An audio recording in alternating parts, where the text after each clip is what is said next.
everybody. Welcome back to Heaving Bosoms, the podcast where two Rhysand lovers talk about love, lust, and other romance novels too. This week's Patreon shout-out goes out to Ashley M. Ashley, you are the Loch Ness Monster. Hear us out. Deep in what appears to be a quiet sea of cubicles lurks an HB with some serious smut in her headphones. Like Nessie, you're more than happy to submerge with a good book or reality show for a few hundred years, and you only show your scales when absolutely necessary, to stand up for what you believe in or to protect your beloved home, family, and fur babies. Most of all, like the magical, immortal creature of the loch, you are absolutely one of a kind. And now, the conclusion of A Court of Mist and Fury by Sarah J. Maas. Basically, we need the rest of the series immediately. Like right the hell now. Don't you think? Here we go.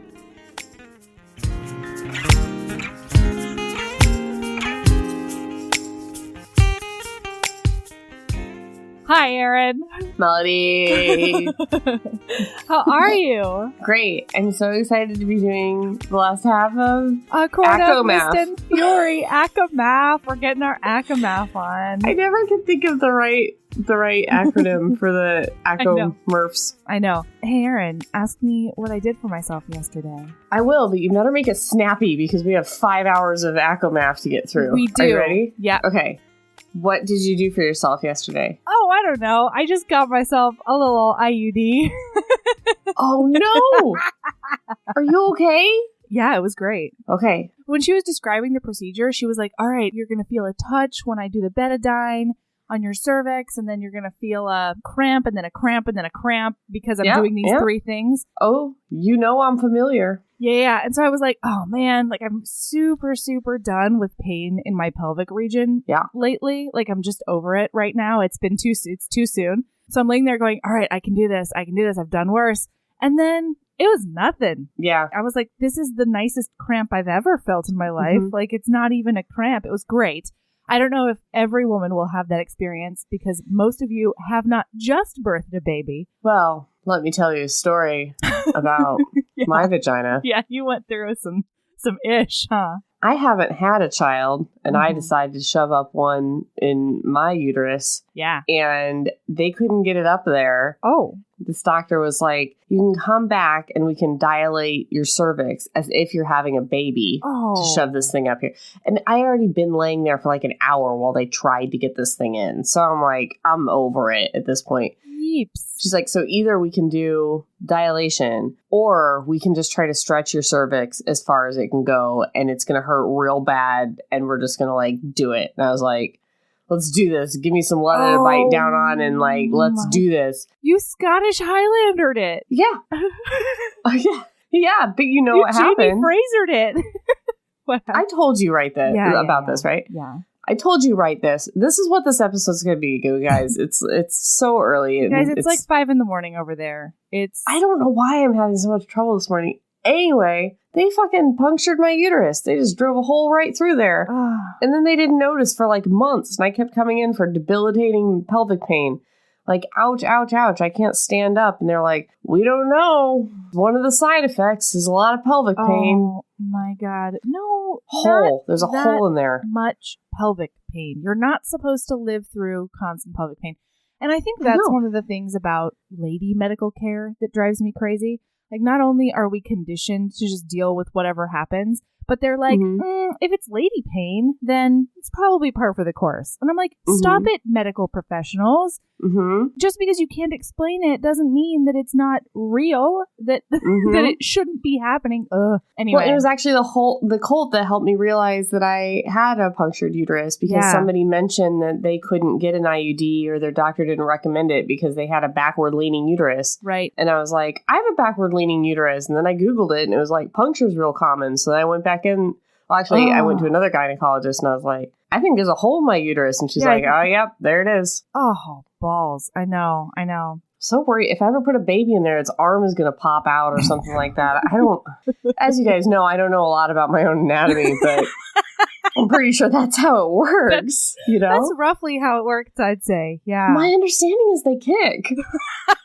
They do. I'm worried about it. I can't personally attest to that. They do kick rather rambunctiously. Yeah, there's a hole in there that's been patched up. I don't know if the drywall is solid or like what the deal is. Oh, man.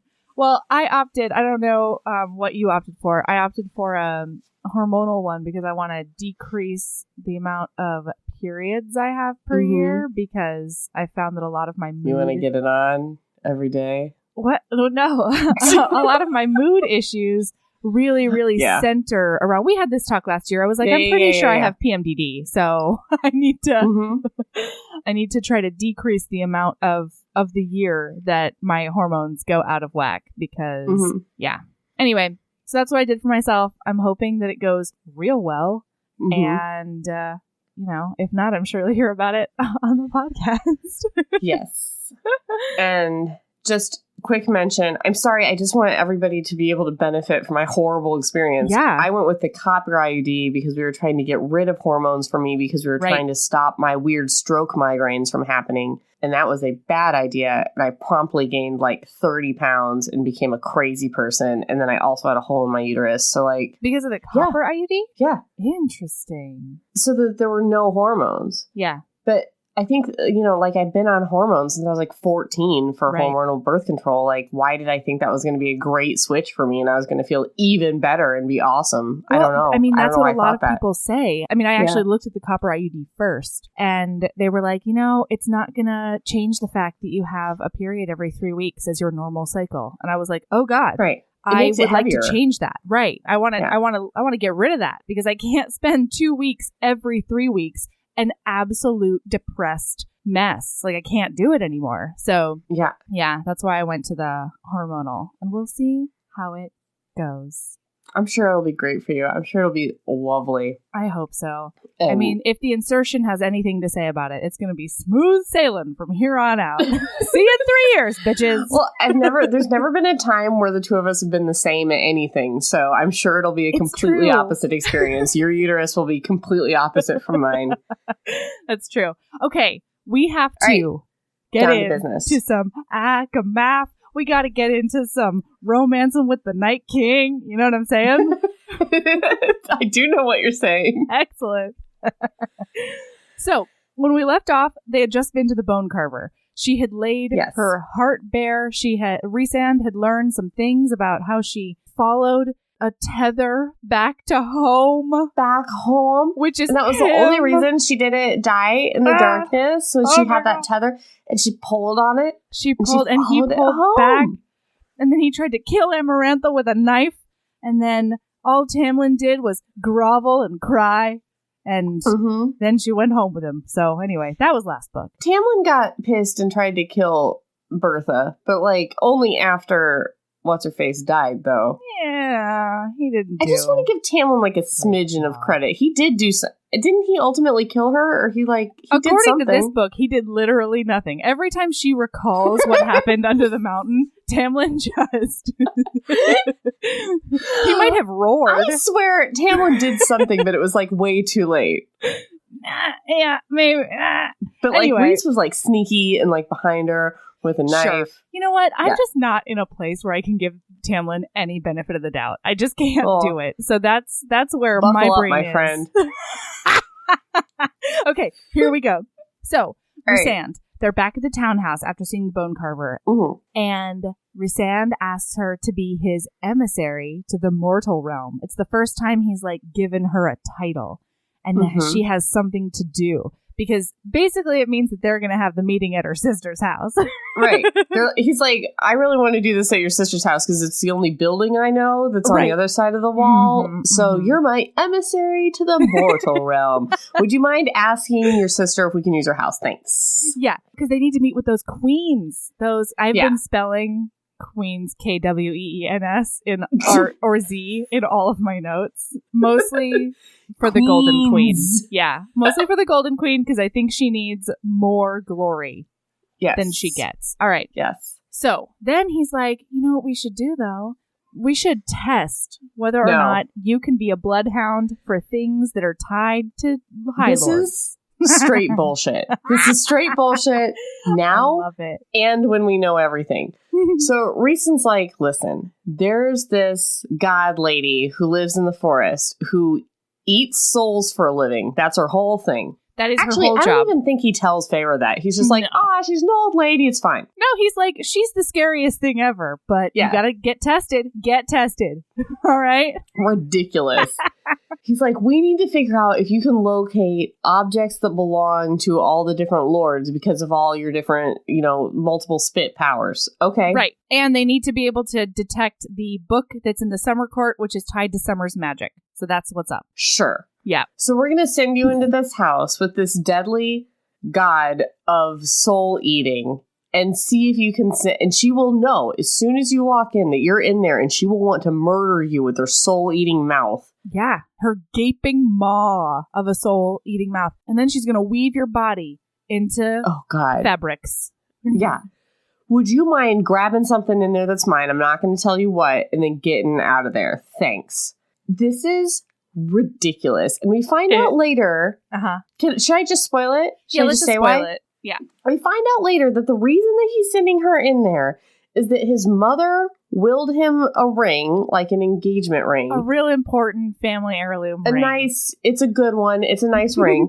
And then handed it to this weaver lady, the goddess of soul eating and weaving, because she thought that any woman that would be worthy of her son would be able to go in there and get that ring for herself. And if not, she'd be dead. Right. And so Rhys is like, well, I need to test it out with this lady because I like her. Yeah, I like her a lot. But she's pretty great. Also, yeah, but like Feyre, if she dies, if she fails, if she's not worthy of being your GF or whatever, Rhys, that's the whole fairy race and also all the humans. Everybody's dead now. Yeah, so congratulations, Rhys. You put your girlfriend through the girlfriend test, and now everybody dies. Everybody dies, and everybody's a slave. Good job, Rhysand. Because he knows that she's the key to doing all the stuff, like finding the summer book in the summer court.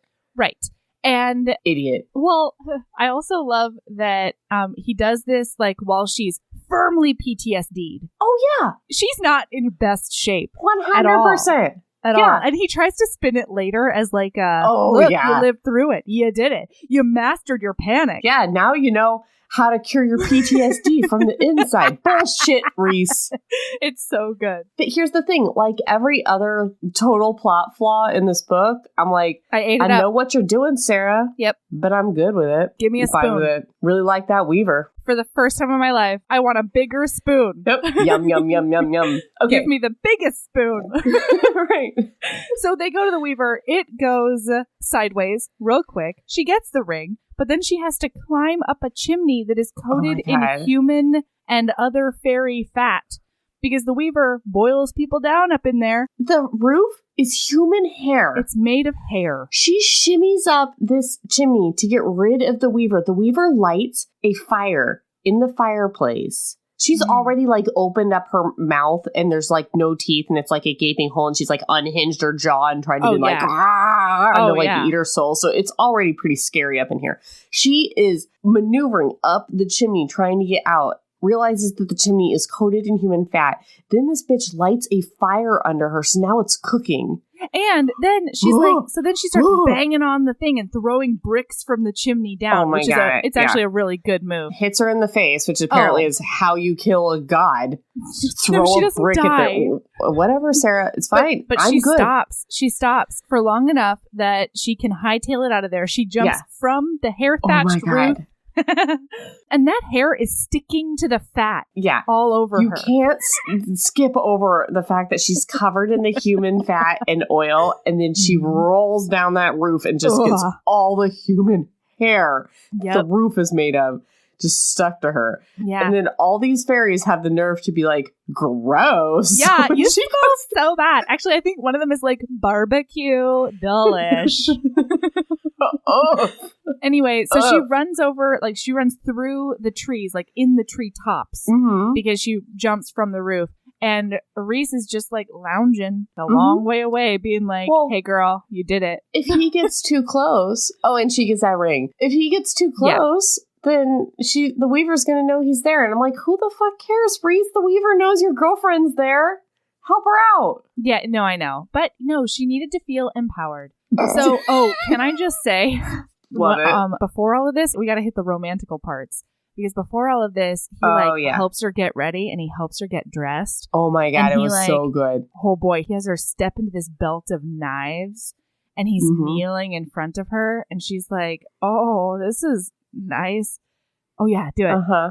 Well, I don't know where you're looking, but he like straps this thing. He tightened a strap, strong, capable hands, so at odds with the finery he usually wore to dazzle the rest of the world into thinking he was something else entirely. Do not make a sound. Do not touch anything but the object that she took from me. Rhys looked up, his hands braced on my thighs. Bow, he'd once ordered Tamlin. Do you guys remember that when he came to Tamlin's house? Vividly. Yeah, bow, he'd once ordered Tamlin, and now here he was on his knees before me. His eyes glinted as if he remembered it too. Had that been part of his game, the facade, or had it been vengeance for the horrible blood feud between them? Oh, they have a horrible blood feud. Right. We learn about that in this book, too. They, like, killed each other's families. It's fine. Yeah. So then his hands linger on her legs, and she says, so I'm your huntress and thief? And he says, you are my salvation, Feyre.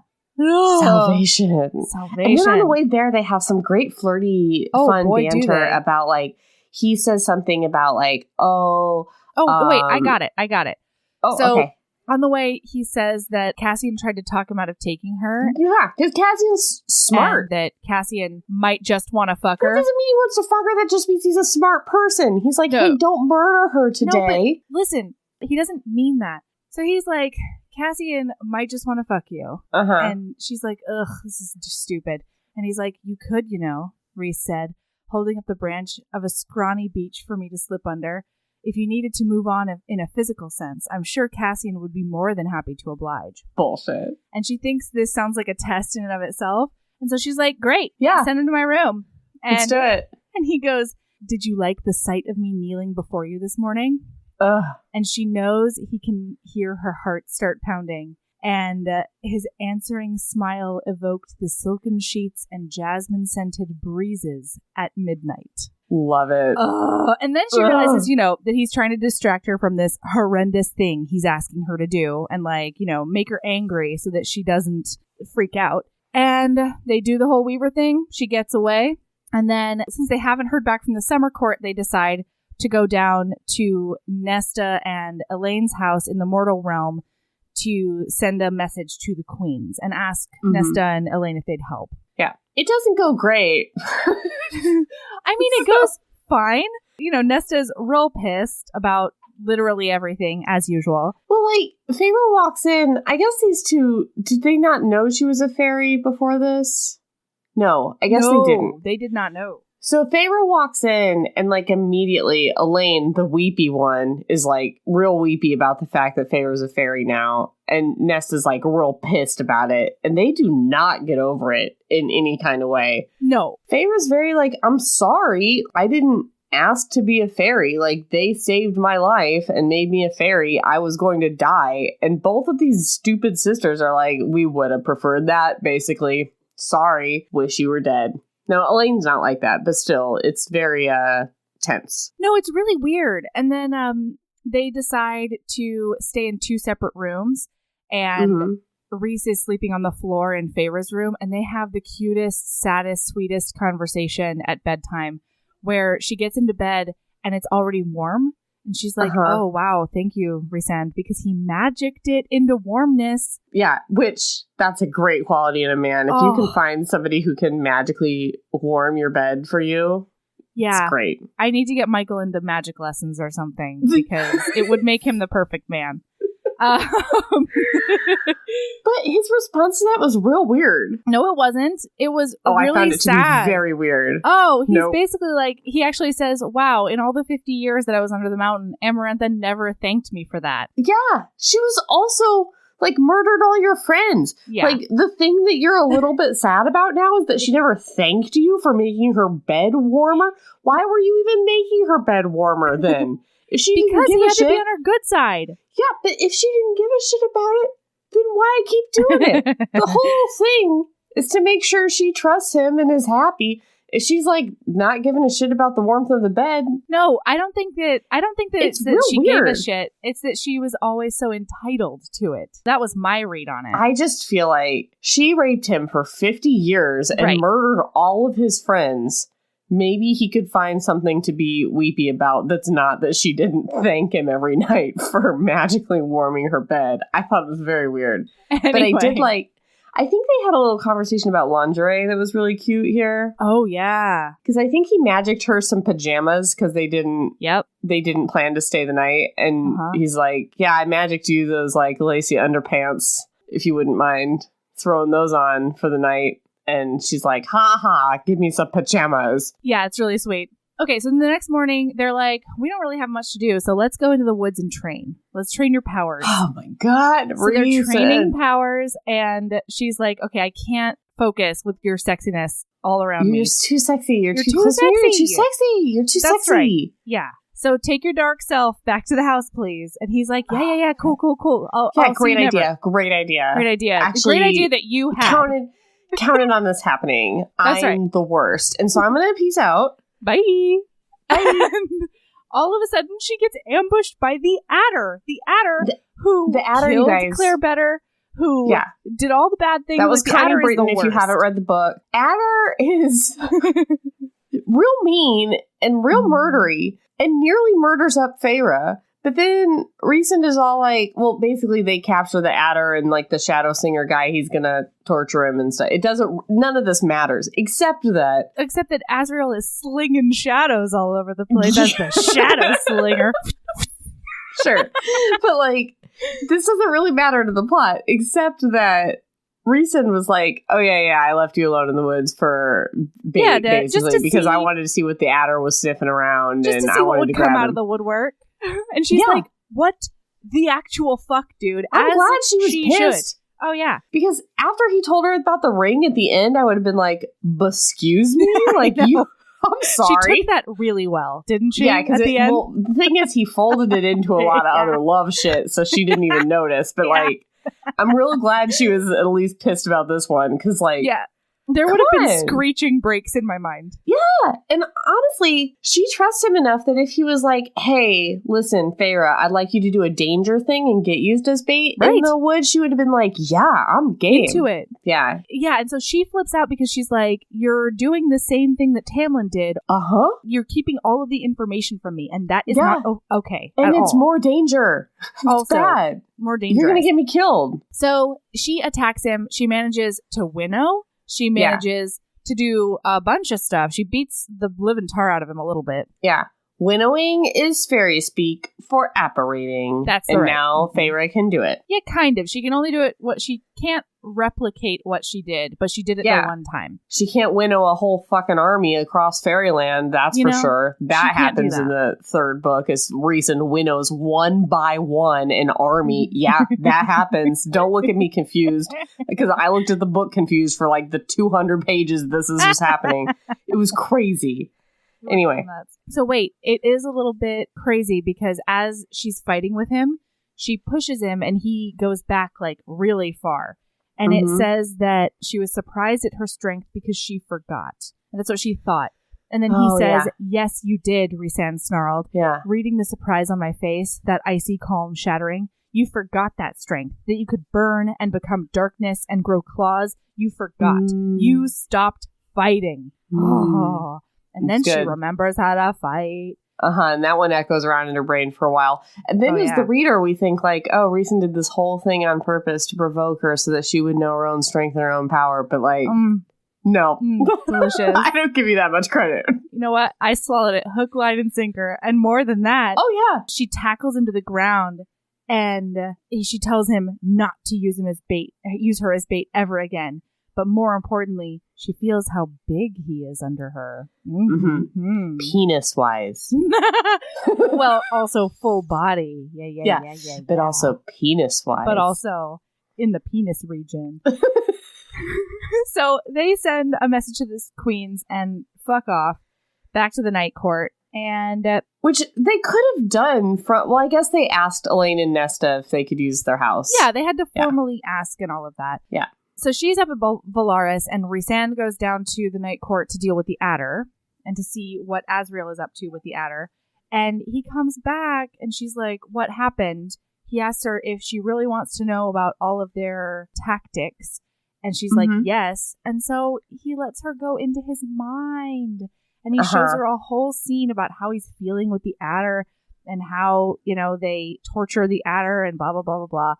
And then they let him go and basically debilitate him and send him back to Hybern to send a message. Yeah, well, great idea, Night Court. Yeah, I feel like you could have sent his body back as a message. Yeah, you know? send his head back on a spike like you did in the first book. But book 2, Rhysand's not a murderer anymore. He only murders for real good reasons. Or maybe never. I don't know. But like, this is one of those righteous murders he could have done. But that also works out in everybody's favor at the end. So I'm fine with that too. Sure. I'm telling you, I'm totally fine with everything. Okay, and then he apologizes again.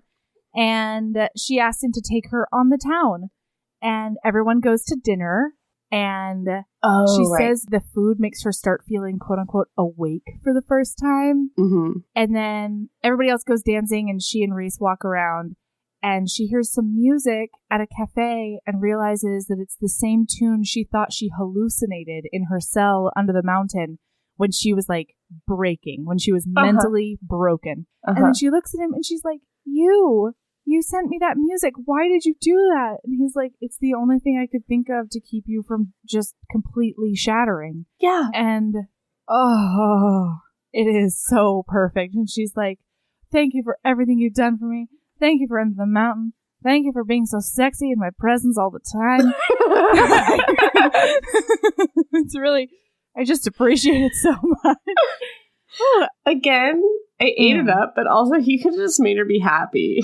Like, Stop you it. know what? I'm sorry, but you know when Connie Britton was getting tortured and deadened, you know? Oh yeah, Connie Britton and he just with like made her happy, curled locks. Yeah, he took away all of her pain. Right? Yeah, he just took it all away. Why couldn't he have to sing her a song? We don't know that yet. Okay, all right, okay, but still.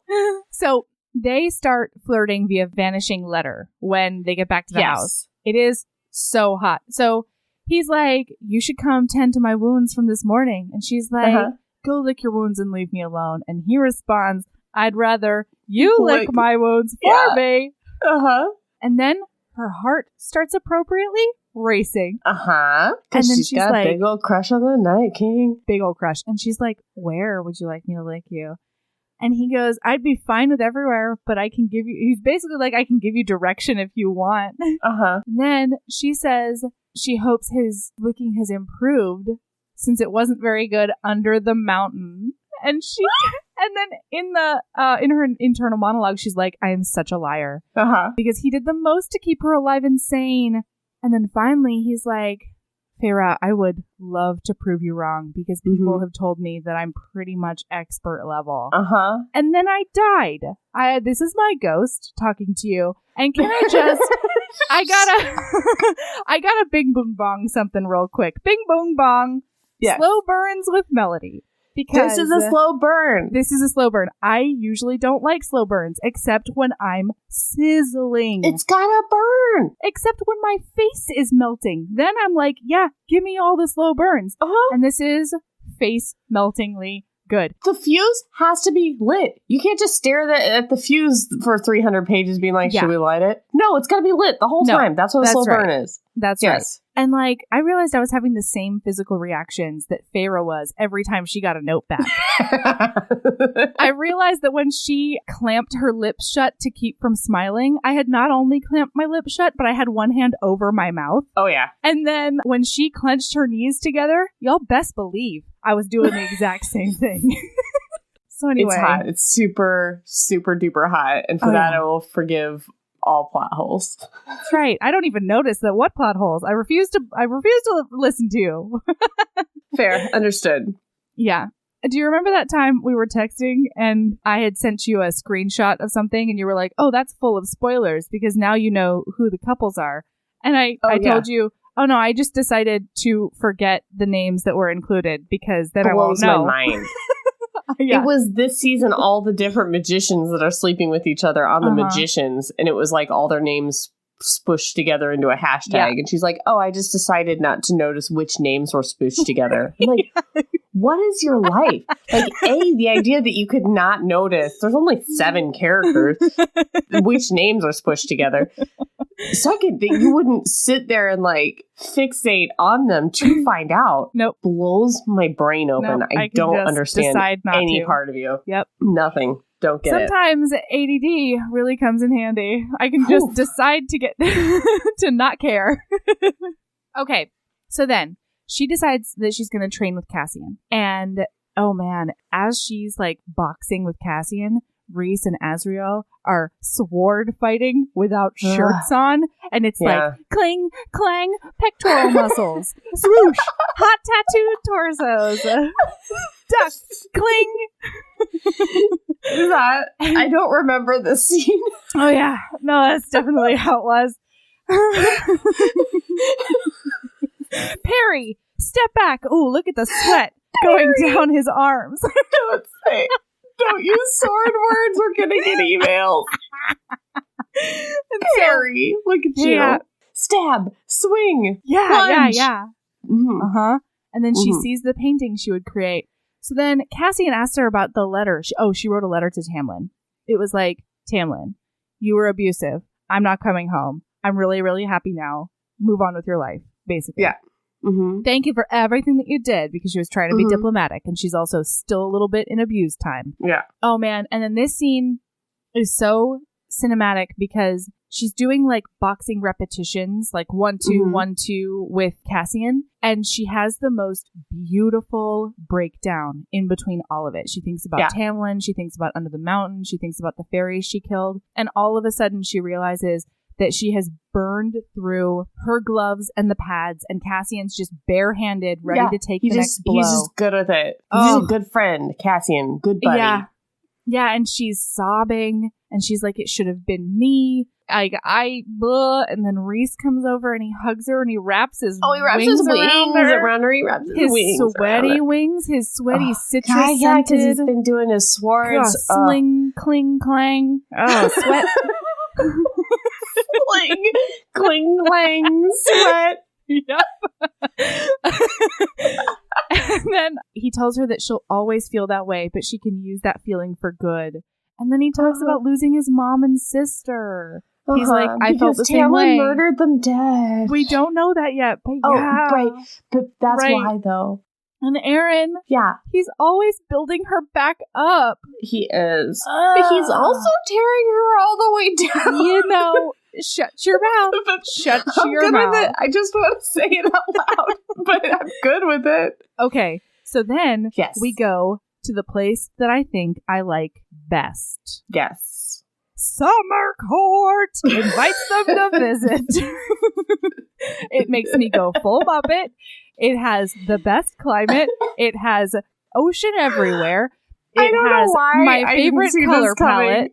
Which is like royal blues, bright sea blues and stuff. Oh, sea blues and golds and just sunlight and water everywhere. I can't even. I don't know why I didn't anticipate you being like, tits out for summer court. Tits out. Tits out for summer court. Where you want me to dance? I'll dance. Of course. Man. Yeah. So they banter about things.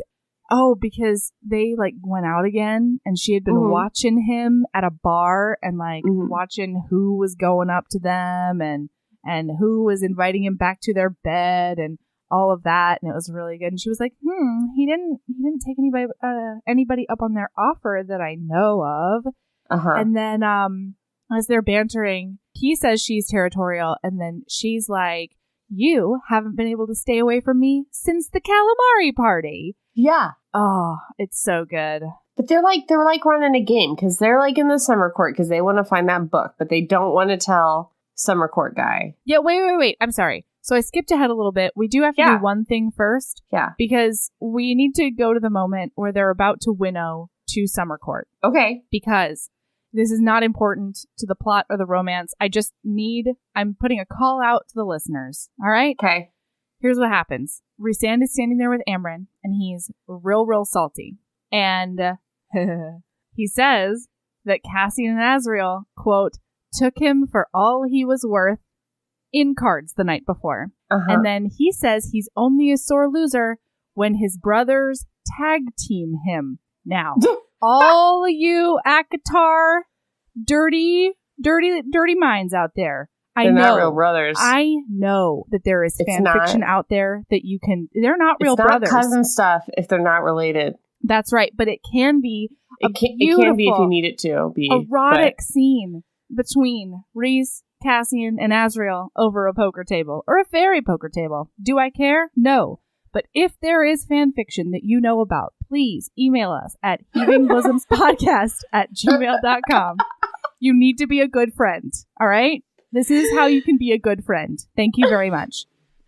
Okay. Right. So they're going to the summer court. We're in summer court. Tits out for the summer court. Tits out for because summer. They're trying to get that book from the night. There's 2 books. One is with those queens. One is with the night court. And they need, or the summer court, because they need it to nullify the bathtub. And the bathtub is the evil bathtub. Cauldron. Listen, guys, it's a rough plot, but you just got to go with it. So they're going to trick Summerman into letting them hang out there until Feyre can sense where the book is, because it belongs to Summerman.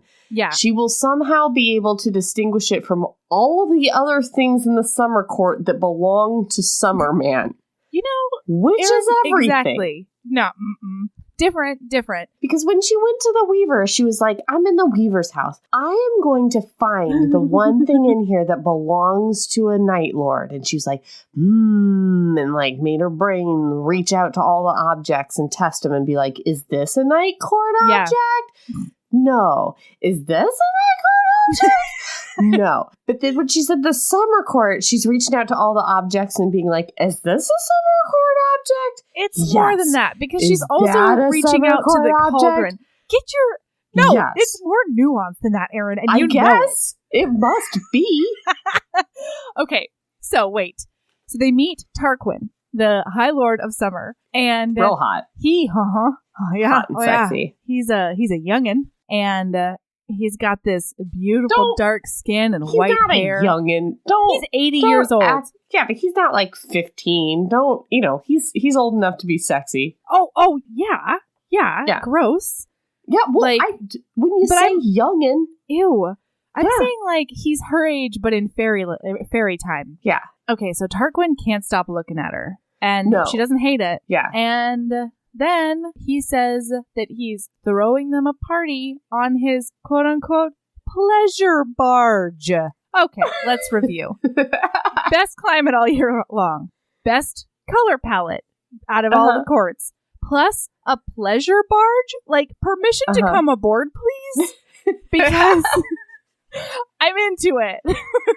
Okay. I don't know. Like, in the third one, I was pretty curious about Winter Court. They seem to have some cute fashions. Of course you were, you weird Alaskan. Of course you... No, you know what you did?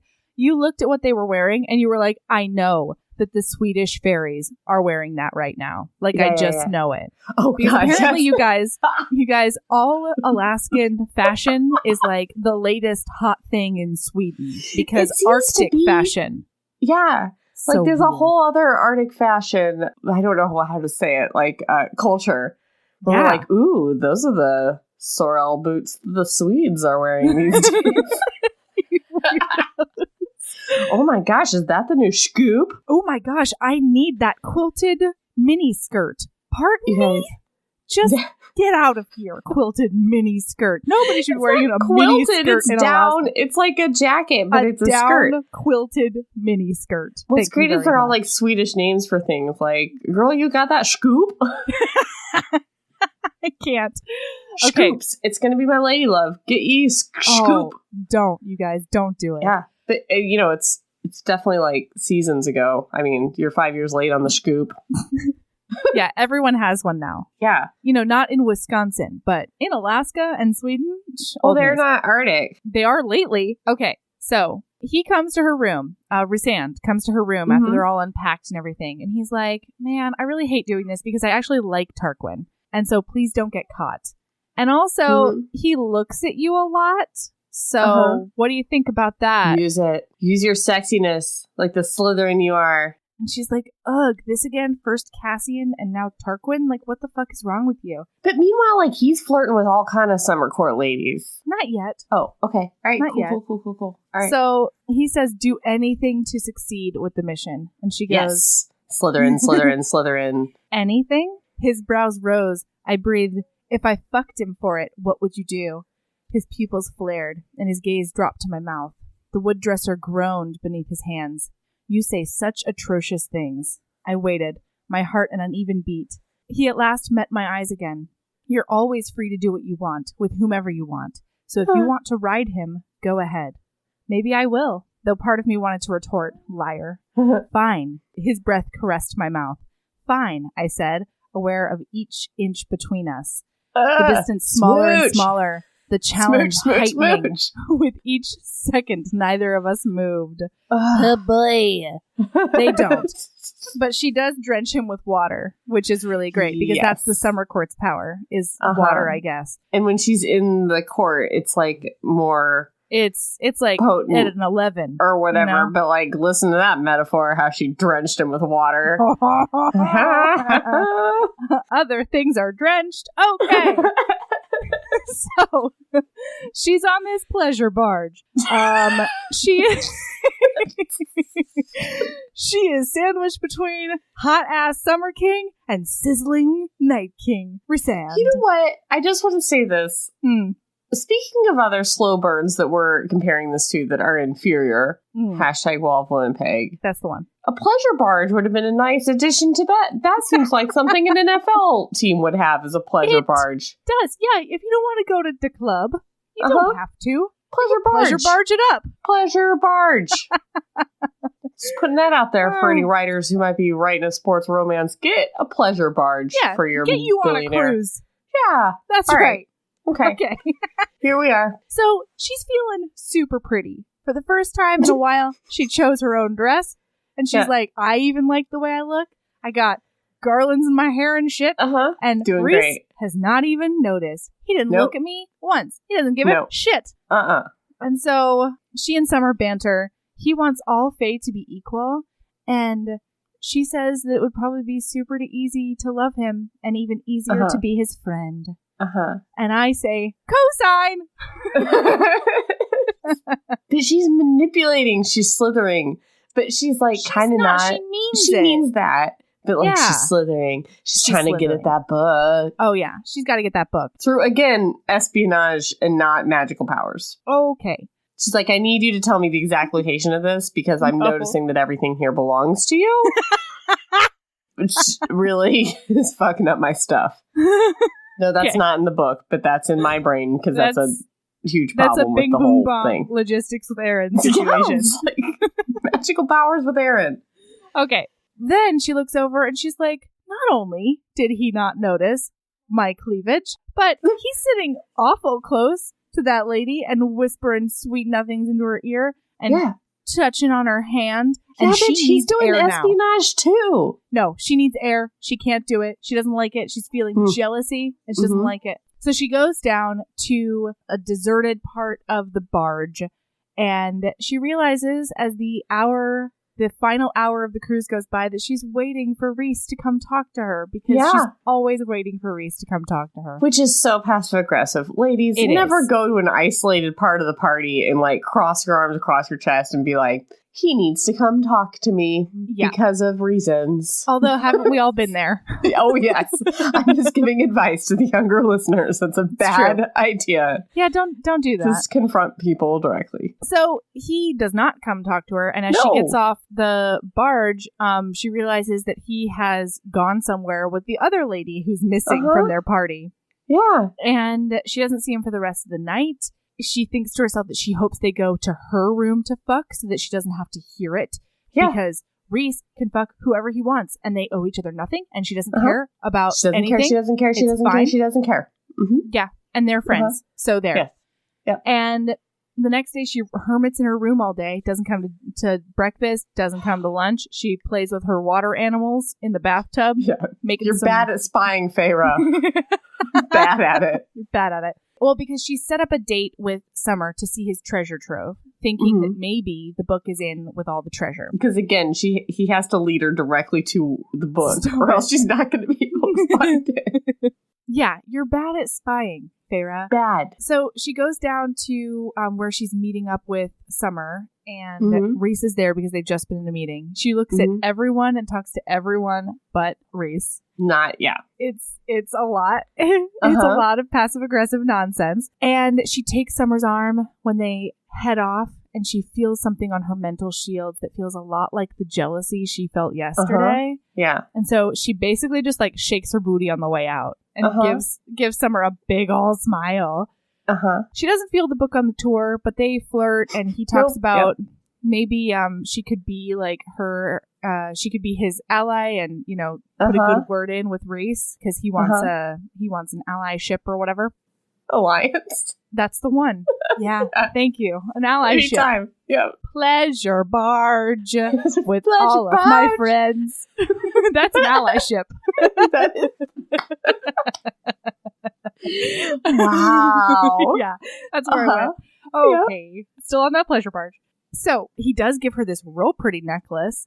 And so Rhys is lazing on her bed when she gets back, and she's still pretty salty. And they sort of fight, and he tells her that he didn't sleep with or even kiss the lady. He just pumped her for info and then dropped her back at her room like a spy. That's fine. He can pump into that lady in other ways as well. He doesn't know her anything. Oh, no, but we know why he won't. Yeah, I know, later. But I'm also like, Rhys, you don't have to apologize for this. Like, stand your ground.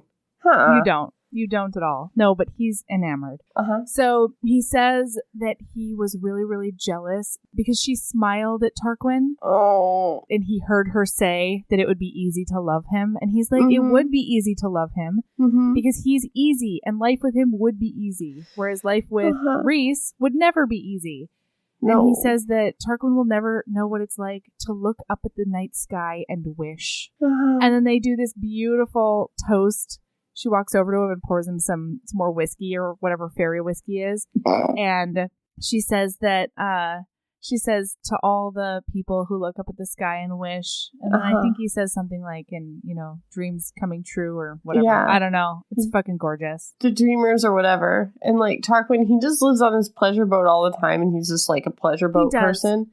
But at the same time, like, I kind of feel like that's not very fair to Tarquin, whose whole family died under the mountain. He's living with a lot of discord in his thing because he's trying to make everybody equal. And like, he's a dreamer too. Yeah, he's got problems. That's right. But I like the toast. I do too. Oh yeah, I'm sorry. I have it here. He goes, to the people who look up at the stars and wish, Rhys. He picked up his glass, his gaze so piercing that I wondered why I'd bothered blushing for Tarquin at all. Rhys clinked his glass against mine. To the stars who listen, and the dreams that are answered. Okay, so it's a while. And then she realizes the book is in this hut. Yeah. That's usually under the water. But when it's low tide, you can see this stupid hut. So they're like, this is what we need to do. We need to infiltrate this hut. Right. And she does some demauding that's really advanced, and Rhys is very impressed. That's going into people's brains. That's the one. Yeah. Yeah. So they decide to go in at night. She and Amber are going to go in. Rhys is going to be flying around up top. Again, Rhys not going on the mission. Leading from the back. Leading from the over there. I know. In the third book, there's a lot of like, the King of Highburn is never at his battles. And like Rhys is always at his battles. And I'm like, he's not at any missions. Yeah, I'm like, there's a lot of Rhys has to fight the whole battle alone and carry every soldier into the invasion. I'm just like, well, why didn't he go into the little hut though? Jeez. Oh man. So the mission goes super sideways and all hell breaks loose. It's in this underchamber. The underchamber realizes all the alarms go off. They almost get drowned. But then, all of a sudden... Oh my god, remember that golem with the fishes? Who was like, the fishes that golem had no fishes, but now she owes a debt. Remember that snazzy golem with the snazzy earrings who's just swimming around in the lake? with Tamlin's earrings on. Yeah. She's going to go. Tamlin's earrings on. The earrings that Tamlin wears. Yeah. She's like, I'm so fancy, sis. Yes. I have fishes my titty. Yeah. I paid my tip, and now I'm wearing earrings. Titty. Okay. I'm going to do it. So she saves her, and she's a real cranker about it. Well, I don't know. It's like her or her family members or whatever. But everybody's like, it's like a water wraith of some kind. Paid your stupid debt. And like, Feyre's like, I didn't even know there was a debt. So thanks, I guess. Like, all right. And meanwhile, Rhys upstairs has knocked out all of the guards with his fists instead of demodying him. And this is where I'm sorry. Do you have a plot issue, Melody? No. You would like to bring up Bing Boong Bong? Just with Melody, I guess? Oh, look. It's Bing did you Boong find Bong. an error in a weird, stupid thing Rhys did? No. It is Bing Boong Bong. Feyre makes all of the dudes stupid with her pheromones. That's what it is. Her pheromones. Yeah.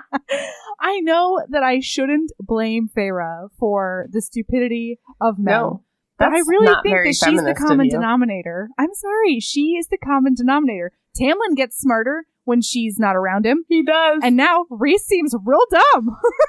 Yeah, and he was way more awesomer before she showed up. He was putting heads on spikes. He's just murdering at will. Now he can't murder to save his life. I'm like, do a murder! Murder! He's like, I have to keep up this facade of being a murderer. I'm like, then do a murder, Rhys. Jeez. He is trying to be nice in the summer court, but you would think that he would try to finesse the guards. Yeah. If that's the case. I mean, we're about to go to the Court of Nightmares, and I have some things to say, so let's speed this up. Are they sexy things? Because there should be sexy things. They are both sexy things, and they are do some murders things. Oh, okay. Fair. Okay. So they get back the book, and Amren is going to try to decode one half. And then, she finds Rhys on the roof, and he's drinking morosely because Summer Court has put a bounty on all of their heads. Oh, yeah. They sent him some blood rubies, which is a thing that is a thing culturally. Yeah. That means we're going to murder you. That's right. The blood rubies are supposed to be a sign of we're going to murder you. But, like, wouldn't a part of you just be like, thanks for those rubies? Ooh, I got some gemstones. Yeah, and that's Amren's reaction. She's like, damn, a ruby. Oh, she fell in love with somebody at the night court or the summer court. It's not important.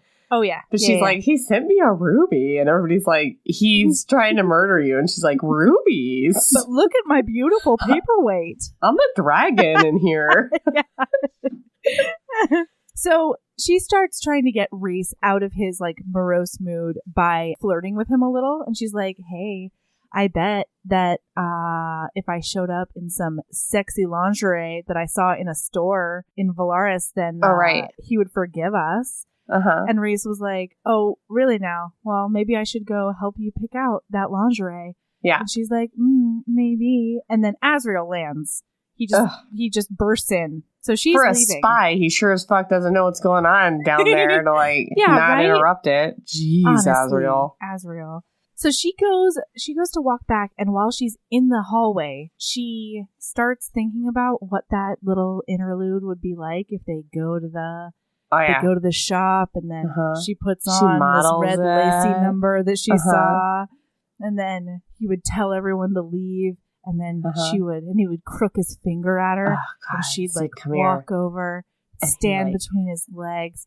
And then he'd like lick her navel, and then she walks into a wall because this is something that Rhys has projected into her mind. Yeah, he sent that little fantasy to her. Oh God, it's so hot. It is red hot. Oh boy. So then, again, the only thing he could do to cheer her up when she was under the mountain was send her a little song. That's the only thing he could think of. Okay, you're a dick. I'm sorry, he sent her a sexual fantasy so vivid that she walked into a wall, and yet when she's being tortured and beaten under the mountain, he's just like, what could I possibly do to make her happy? She would not have been ready for a sexual fantasy. La la la la do do. Blong blong bing bong. Like, I just don't understand it. She would not have been ready for a sexual fantasy involving Rhys. And I don't think he could bring himself to send her a sexual fantasy if she and Tamlin. Sexual fantasy. He could like make it seem like her sisters are there, or send her a nice memory from her childhood, or I don't know. But instead, he's just like flada lava boo. A song she might like. I don't even know if she does. Do, do, do, do. Okay. Ridiculous. All right. Maybe she's a country fan, not an orchestral fan. Who knows? It could have really pissed her off. Exactly. Okay. So that night, guess what time it is, Erin? It's nightmare time. It's nightmare time. Rhysand has the sexiest nightmare I've ever seen. He's having a nightmare. Oh, boy. He's projecting the night. Having a nightmare. All super over. It's naked. Swirling. It's swirling. There's starlight all up in her room. Also, the house is shaking. It's actually pretty alarming. Yeah. He's the most powerful man in the world, and his brain's going haywire. It's craziness. I know. So she fights her way through the darkness into his room, and she gets up on his bed, swirls with the darkness, she shakes him, and then she slaps him. Rhysand! Oh, Rhysand! Wake up from your nightmare! Ah, it's Feyre! It's sexy nightmare time. And then he very sexily grabs her by the throat and throws her down on the bed and gets on top of her. And she knows he's super naked. Yeah, in like a gentle, naked, sexy way. Wow. Also in like a PTSD nightmare kind of way. Yeah, but like in a way that's not problematic. He reaches up for her throat and throws her on the bed. That's the one. It's a way that doesn't raise any alarm bells for you. Just trust us in this. Nor Feyre. Okay. So, gets on her. And he's real and then naked. She's like, and then he finally wakes up and he sees her and he goes, Feyre. And then he sees his hand on her throat and he takes it away. Mm-hmm. And he's like, oh. And then he backs away from her, all naked, and he's on his knees, rubbing his groggy face and his hair. Yeah. She sees those tattoos. He's got these tattoos on his knees. Oh, yeah. Of mountains. And they're to remind him that he'll never kneel for nobodies. And I don't understand how mountains remind you that you should never kneel for nobodies, but it's a sexy tattoo that I'm down for. But guess who he's kneeled for several times, and now on the bed, Feyre. That's right. So anyway, what a sexy nightmare. It was a really, really sexy nightmare. Good job, Sarah. And then, training montage. And accurate. And then, every time he's away, she starts missing him. Mm-hmm. And then, the Mortal Queens call. Ring, ring. We're the Mortal Queens. We've finally gotten around to calling you back. It's true. War bitches, come meet us. We waited the exact amount of time, just like the 3 days you're supposed to wait when you're dating someone. Yeah, like they got the letter and they're like, should we write back? There's a war coming and it's really, really important. And they're like, no. Let's make them sweat it out a little bit because we're queens and they need to understand that. Like, that's literally what they did. It is. Ridiculous. So, they show up to the house. The queens know how to winnow, which never gets explained. No. They only have some magic sometimes. I don't understand. Thank you. I don't. There's so much. What are they the queens of? Are there countries down there? Like, are they each the queen of a different country? I think probably. But, like, a couple of them are sisters, right? I don't know. How am I to know? I would like to know the whole history of that so I can herbs it so that I can make sure it's there. I can not actually read it? Yeah, okay, sure. I just like to know that it's there. That's what I like. So they're like, we're readying our forces on the continent. All the mortals over here can fuck off. Really? Mm-hmm. Like, we can't spend resources defending them. Right. Nesta gets real pissed about that because Nesta's there. Yeah. And she's like, you better chop this wood when I tell you to, mortal queens. Yeah, Nesta gets real pissed when Nesta might die. Nesta's like, wait, hold up. Hold on. Me dying? I'm selfish and terrible. Right. So then they say they might work with them, but Rhys has like the worst reputation in the whole wide world. So that if he can prove that it's not like that in his court, then like maybe. Stupid. Right. And so he's like, well, we got to go to the night court to get a thing that shows them things. The nightmare court. We got to get the orb. They're going to put their hands on it. That's the one. Remember that time when President Obama put his hand on an orb with a bunch of other, like, it was like a bunch of other leaders? Do you remember this? Oh, wait. Yeah, It was a whole thing. Picture. It was a ridiculous orb picture. Yes. Him and I think like a Saudi Arabian leader or something, and they had her hand on an orb. That's all I could think of, the whole orb thing. Anyway, they got to get the orb because they're going to show the queens. Valaris. The orb shows the queens, Valaris, the secret city. I can't. That the has reason been it's secret kept for secret 5,000 years. because he's glamored the whole world to forget about it.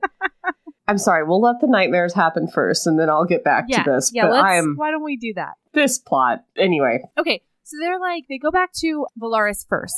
So they're like, we gotta go to the Nightmare Court. And Rhys at one point is like, I'm really thinking about asking you not to go, Feyre, because I don't want you to see who I am there, who we are there. Blip, exactly. Blip, blip, blip. So he's like, this is the place. I've got to wear my villain mask and be a 100% murder villain who you won't like. You won't like the man that I am at the Court of Nightmares. This is where I have to be evil. Why? I'm still not 100% sure why he has to bifurcate his kingdom into 3 different parts, 2 of which where he's a nice guy and 1 where he's a bad guy.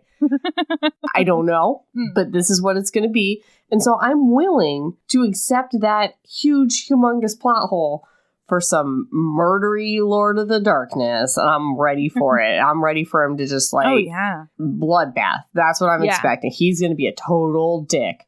So and anyway, on the way in. But nope, doesn't happen. Just wanted to let you know he's a little bit slutty. Torture. Yeah, well, I mean, he breaks a bone of the worst guy in the world. He breaks both of his arms and a pinky, okay?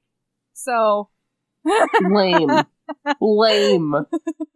Okay, so on the way there, she's like, I'm all in. I'll do whatever we need to do. I'll play whatever role I need to play. I'm cool. Like, I'm not worried about this. So on the way in, they get shot by some ash arrows. They have to look for the people. His immediate response is to he's like, get Feyre out of here. And she's like, I'm the best at tracking. And then he listens to her because feminist Faye is bae. Yeah. And then Moore gets her all dressed up like a Grecian harlot. Yes. And it like a skyscape Grecian harlot. She's just got like a strip of material on each of her boobs, and then like another strip down the front, like another strip down the back, and it's like a silky, like a leathery, silky, shiny leather. A shiny starlight leather. Yeah, like a starship leathers. Deliciousness. Yes. And she looks real slutty in it. Oh boy. And she's got that super red lip, which just means harlot through and through. Yeah. So he sits up there on his nightmare throne, and she sits on his lap, because I guess that's part of it. I don't know why. Right up on his lap. I don't know why she needs to be a slutty slut.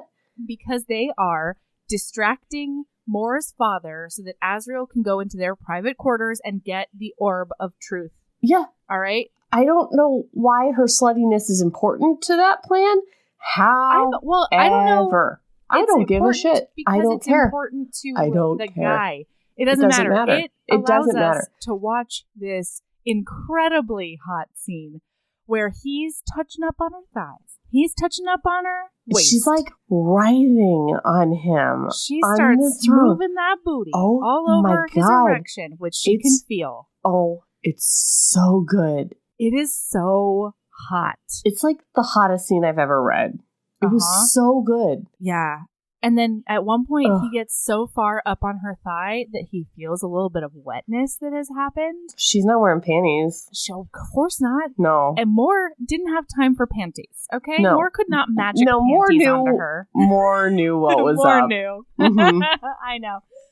So he touches some wetness, and she sort of stills. She's and embarrassed. He notices. Yeah, she's embarrassed about it. They're not together. Right. And he's trying to make her feel better. And so he's like, it's just a physical response. It doesn't mean anything. It's okay.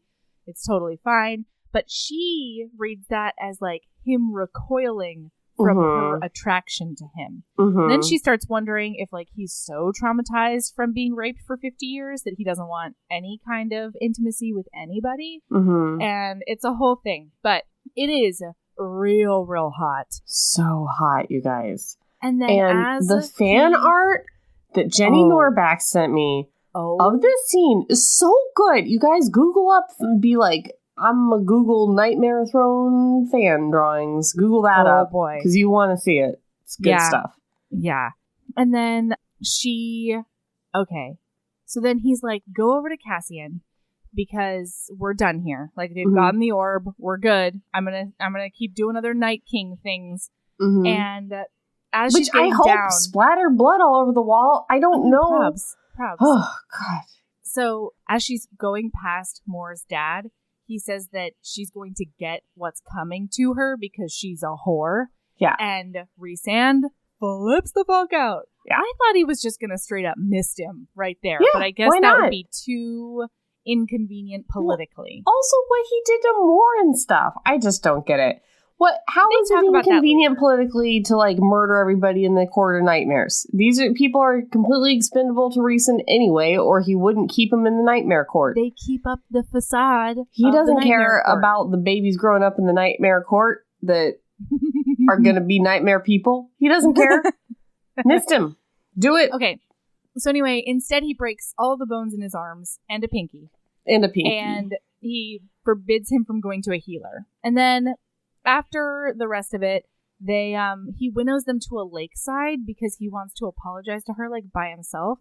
And then they get into this stupid argument because she's embarrassed. He's horrified with himself. He feels a lot of shame. Like, there's a lot of underlying stuff that doesn't get said. Oh, yeah. He tells her not to compare him to Tamlin. And then she retaliates by saying that he doesn't want anyone to see the real him because they probably won't want something that's so broken. And it is heart-shattering. Which is the good explanation, Feyre, because I can't think of a politically important one, so that may as well be the explanation for why he's doing this 3 courts inside his court. Maybe, facade. Yeah. Because maybe that's psychological, because it's certainly not strategical. Don't get it. So he winnows them back to Valaris, and once again, Feyre goes off somewhere hoping that he'll come talk to her. And she thinks to herself, I do want him, and I feel really bad about that because I was just with Tamlin, and she starts thinking to herself, like, whore, traitor. She's got that terrible misogynistic voice in her head happening. But then he doesn't come talk to her and stays away for a few days. That never works, ladies. It never works. So then we skip to the night of Starfall, which is a huge thing in the Night Court. Yeah. She goes up to this party. She's wearing a fly dress. Like, she's looking good. It's like a night sky star glitter number. That's the one. It's like very slinky, starry. And it molds to all of the curves she has back now that she's got curves eating. now because she's eating and she's doing muscle training. That's the one. Yep. Oh, so then the most beautiful scene happens. She goes up to this party. He comes up to her and he's like, I wasn't staying away because I was trying to punish you. Because she's been, like, yelling at him via vanishing letter and not getting any responses. And he hasn't even, no. She's been so mad. And so he says that he wasn't punishing her, but he's glad that his absence felt like a punishment. Like, there's a little piece of him that's a little bit glad because he likes that she missed him. But also, like, he was punishing her. Like, 100%. Yes. Yeah. He takes her up to this upper balcony so they can chat and canoodle and maybe snurfle a little bit. You know, they're doing some snuggling.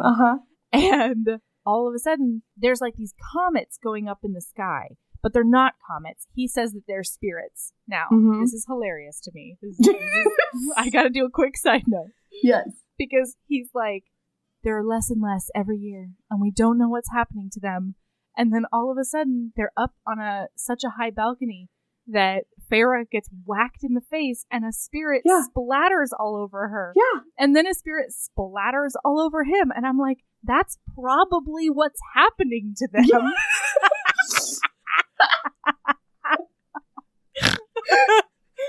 They're probably decreasing all the time because they splatter on things. Yeah. Stop building stuff in the path of the spirit migration. Take down the upper balcony. Clearly. But also, it's like, oh my gosh, the spirit splattered all over me and now we're glowing. It looks like my freckles are glowing. Yeah, it was like, gross. You have ghost blood all over you. It's like that scene in Ghostbusters where the Slimer's like, bleh! Like that's what just happened to you. You're soaked in Slimer goop. This is not. My freckles are like, it's like blacklight stuff. It's all over me. It's like, no, it's more like powder. No, it's spirit guts. It's 100%. It's spirit guts. Like, imagine it's humans flying through the air. Okay? Right. We're flying through the air. And we encounter a giant and splatter all over its face. There's like human intestines and stuff. And then that giant turns to the other giant and is like, oh, you look so pretty. Beautiful. Yeah, it's gross. It's weird.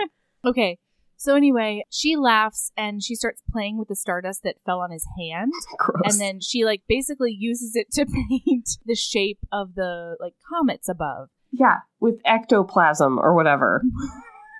So she smiles at him and he's like, oh my gosh, do it again, because this is the first time she's ever smiled at him, which is just rude. I forgot about the ectoplasm. It's the best moment. It is. It is.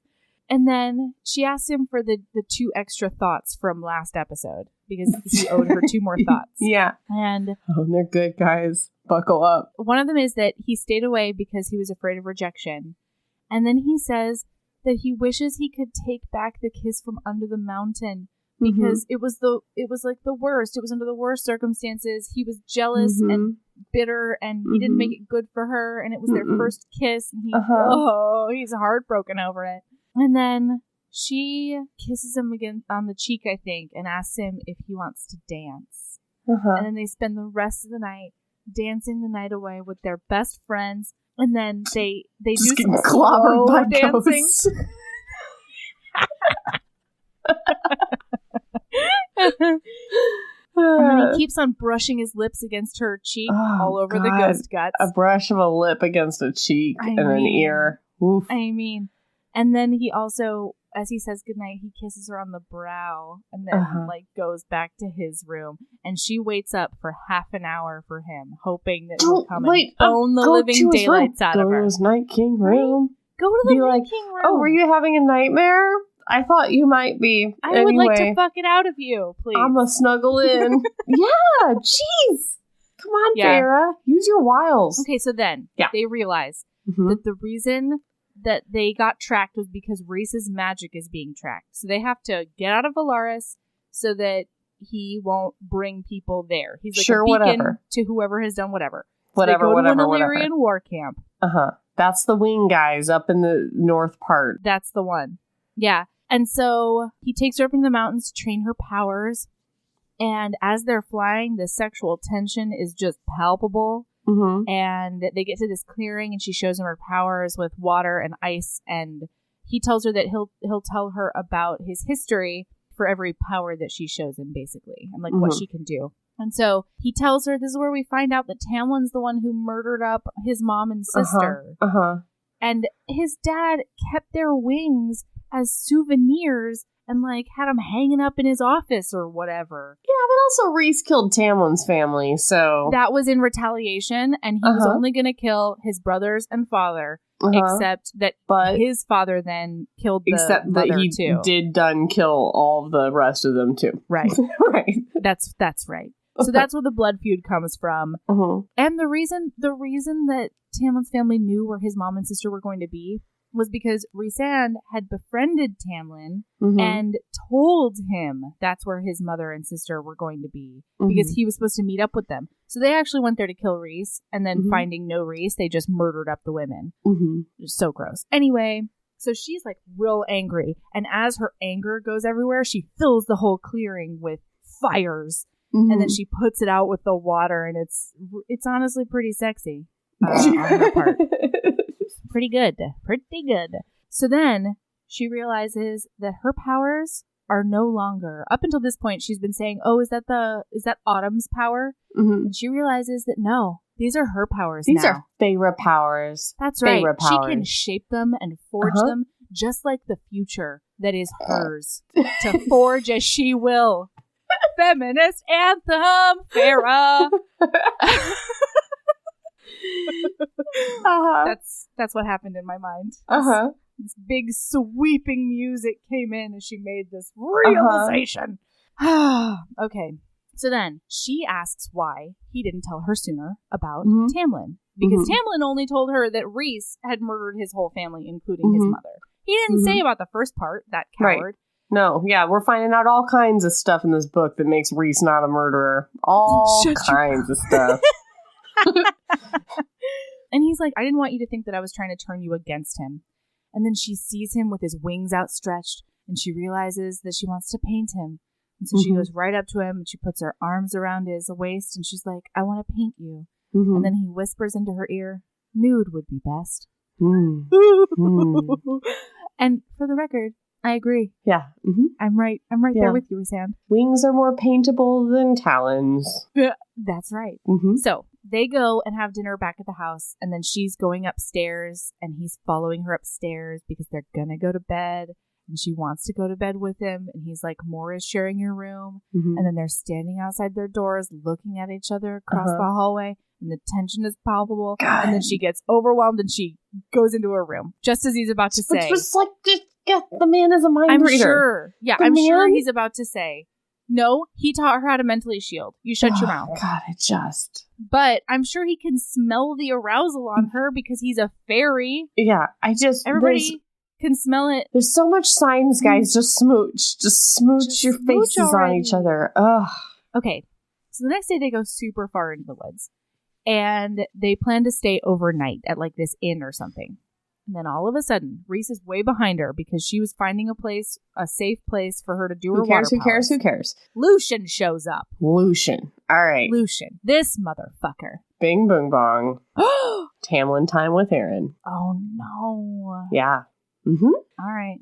Feyre makes a call here. And the call is, I'm going to pretend to be Night Court Night Lady and keep up the facade that Rhys keeps up by being a vicious night court person. I'm going to act aloof, and closed off to the emotions, and basically not myself to Lucian. This is a bad call, Feyre. It is a bad call, Feyre. Because it makes Lucian think, oh no, she didn't leave on her own accord. She didn't break up with Tamlin. He has mind controlled her. He is Demati glamoured her to be a night court person, and oh my god, me and Tamlin need to save Feyre, who we love. We thought she just broke up with us, but apparently she's a hostage. They never thought she broke up with them. They've been hunting her. He uses the phrase, we've been hunting you for 2 months. To make sure gross. She's not a night court person now. No. He was about to lunge and winnow her out of there without her consent. He was about to grab her. No, because before they know of Rhysand, she night courted him. He's a murder person stealer. That is not all that Tamlin knows. Brains. Now we know that Tamlin knows a lot more about Rhysand than just that. Yeah. He knows that he didn't kill his mother for nothing. He knows that his father and he and his brothers killed all of his relatives. Tamlin didn't want to do that either. These guys are all innocent pawns. Yeah, Rhysand was fucking there too. Here's the thing, guys. Listen, Tamlin has legit reasons to believe that Feyre, while she left the Supreme Court because she was pissed at Tamlin, once she got to the Night Court, he's like keeping her there and controlling her mind to just get back at Tamlin because of the blood feud. And that is a legit concern. Yes, I hear that. And that is a legit reason to send Lucian to go find her to make sure she's okay. And when Lucian finds her, she's not okay. She's a weird Night Court zombie, which is a strange call to make, Feyre. Well, Lucian's your friend. You could have just been like, hey, Luce, remember what Tamlin did to me? It was super abusive, and now I'm here now. She did do that. And not only that, she called him out on the way that he acted. She was like, I asked you so many times to help me. I asked you, and I begged you just to get me out of the house for 30 minutes, and you were not my friend there. Sure. And she acted intentionally weird to him. Yes, fair. Anyway. And I think that if this conversation would have been a little bit different, and she would have been a little less icy at him, and a little less night courty. Well, and if she hadn't grown Illyrian wings, because she does that too. There's a lot of things in this conversation that Feyre did wrong. Yeah. I think maybe we could have prevented a whole thing. Well, I'm glad we didn't, because it made for an excellent book 3. True, but I'm just like, hashtag Feyre's fault. Tamlin's got reasons. That's all I'm saying. Blurg. All right. All that happens, and Rhys uses magic to get rid of his wings so that he can talk to Lucian in his regular form that everybody knows about, not the wings. Who cares if they know about the wings? I don't get it. Okay. Oh, yeah. So she shapeshifts into having Illyrian wings, and then she says, because he's like, why are you like this? What's going on? You're right. And she says, when you spend so long trapped in darkness, Lucian, you find that the darkness begins to stare back. Yeah. And Lucian's like, oh no, DEFCON most extreme. Yeah. We gotta... Beautiful line, but causes a whole war with Hybern. You know, the whole right. Supreme Court is dead because of this situation. Yeah, totally. So they go to an inn, and there's only one tiny room. And it is tiny. And there's a tiny, tiny bed in the one room. Yeah. And after dinner, she asks him to trade thoughts again. And I'm going to read you a passage that is de-fucking-licious. Are you ready? Yeah. Okay. I'm thinking, he said, following the flick of my tongue over my bottom lip, that I look at you and I feel like I'm dying. Like I can't breathe. I'm thinking that I want you so badly I can't concentrate half the time I'm around you. And this room is too small for me to properly bed you, especially with the wings. My heart stumbled a beat. I didn't know what to do with my arms, my legs, my face. Me neither, Feyre. Stealing my spine, I said, I'm thinking I can't stop thinking about you, that it's been that way for a long while, even before I left the Springport. So then she's like, we should go to sleep. She doesn't say we should go to bed. She says we should go to sleep. Don't sleep. Smooch. But then they're laying in bed together. And she's so cold she's shaking. She's got to warm up. Oh man, he's like, body heat. I don't expect anything else. And then he's touching up on her. He's touching on her boobs. He's touching on her he's on her abdomen going south in little circles. He's like, what do you want, Feyre? And she's like rubbing her booty on him. Yeah. And he's like, no, what do you want, Feyre? Finger banging. Well, no, and then I wish. And then she says, a distraction. I want fun. And he stills because that is not what he wants to hear. And then he's like, okay, then allow me to distract you. And he gives her the finger banging of a lifetime. Traditional Illyrian finger banging. Oh, man. And she reaches her head back and starts making out with him as she climaxes. And it's a whole thing. Really good, you guys. Oh, it's so good. And then she reaches for him. And you know what I'm talking about. Like him. His penis parts. And that's the one. We don't have to censor ourselves. It's our podcast. You're right. Yeah. You're totally right. You're totally right. Penis. And he won't let her because he says he's thought about how he'll have her for a while. And, quote, it won't be all in one night and not in a place. Oh, no. And not in a place where he can't even, like, fuck her up against a wall. Oh, God. And, oh, my Jesus. Okay. So then, a bunch of things happen. Let's just go through it, shall we? Yeah. Yes. Okay, so they wake up. He's trying to pretend nothing happened. Yeah. And she's like, okay, I guess, fine. They do a whole day of training, and he's been really distracted. He's been trying to tell her something, but every time he opens his mouth, he just, like, shuts it and looks like a shifty-eyed dog. And then he picks her up to fly her home, and they get shot out of the sky by poisoned ash arrows. My God. It's bonkers town. Right. It's bananas. This is where I think I started texting you, because I am full on 100% love with the Night King Rhysand, even though he's really bad at his job. Lately. I can't even believe I'm saying these words out loud. Even though he's really bad at his job, I'm 100% in love with him, which is like crazy for me. But I'm there. That's a feat. Oh my God, you guys. Rhysand gets shot by like 10 fucking ash arrows in the sky. Easy. There's 7 in his wings alone. Oh my God. And then it's horrible. He uses like the last of his withering power to throw her clear of whatever bandits are trying to catch him. And then she gets so angry and she feels such a need to rescue him that all of her powers just focus and work. So she starts winnowing like a crazy person all over the forest. She's tracking him. She's winnowing. She's turning shit to ice. She's transforming her eyeball so that she can see in the nighttime. Yeah. And which makes her the perfect night queen. You know what I mean? Yeah. So then she gets to a place. This is so hot. She gets to a place where there's like a fork in the scent. She's like, which way do I go? oh, hold on. They must have taken his clothes that away because I can still smell me on the scent that goes in that direction. Because of that finger banging. Because my pussy juices are still all over him. I gotta follow the scent of my arousal. I love how 45 seconds ago you were like, you know the part of him that she touched, you know, that part. Now you're like, because he's covered in her pussy juices. You're so weird. Oh boy. Sometimes I am, yeah. Okay. So then she murders up all the guards and she takes him to a little cave. Mm-hmm. And she's like, I gotta get you better. And she snurgles him all night. She gets, this is where she takes out the arrows as she's trying to distract him from the pain while she takes out the arrows. And so she's telling him a story about painting her cabin. She tells him about painting this dresser, one drawer for each sister. And like each of them had different things. Hers was the night sky. And she didn't know why because she barely spent time outside at night. She didn't know why. She just knew she loved the nighttime. She just loved it. God.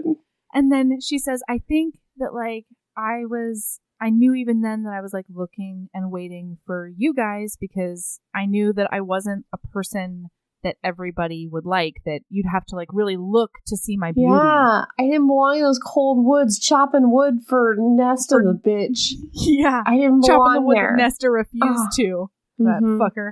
Yeah, so he was waiting for people who would see her. Oh. And then he looks at her and he said, I was waiting for you too. Oh, God. Incredible. And promptly passes out. And I don't remember if I texted you or I got on the call or whatever, but I was like, I need to talk to someone. I need to talk to someone. And I was like, you guys, he's in this Rhysand cave. is sick and dying. He's got all the arrows with him and he was waiting for her too.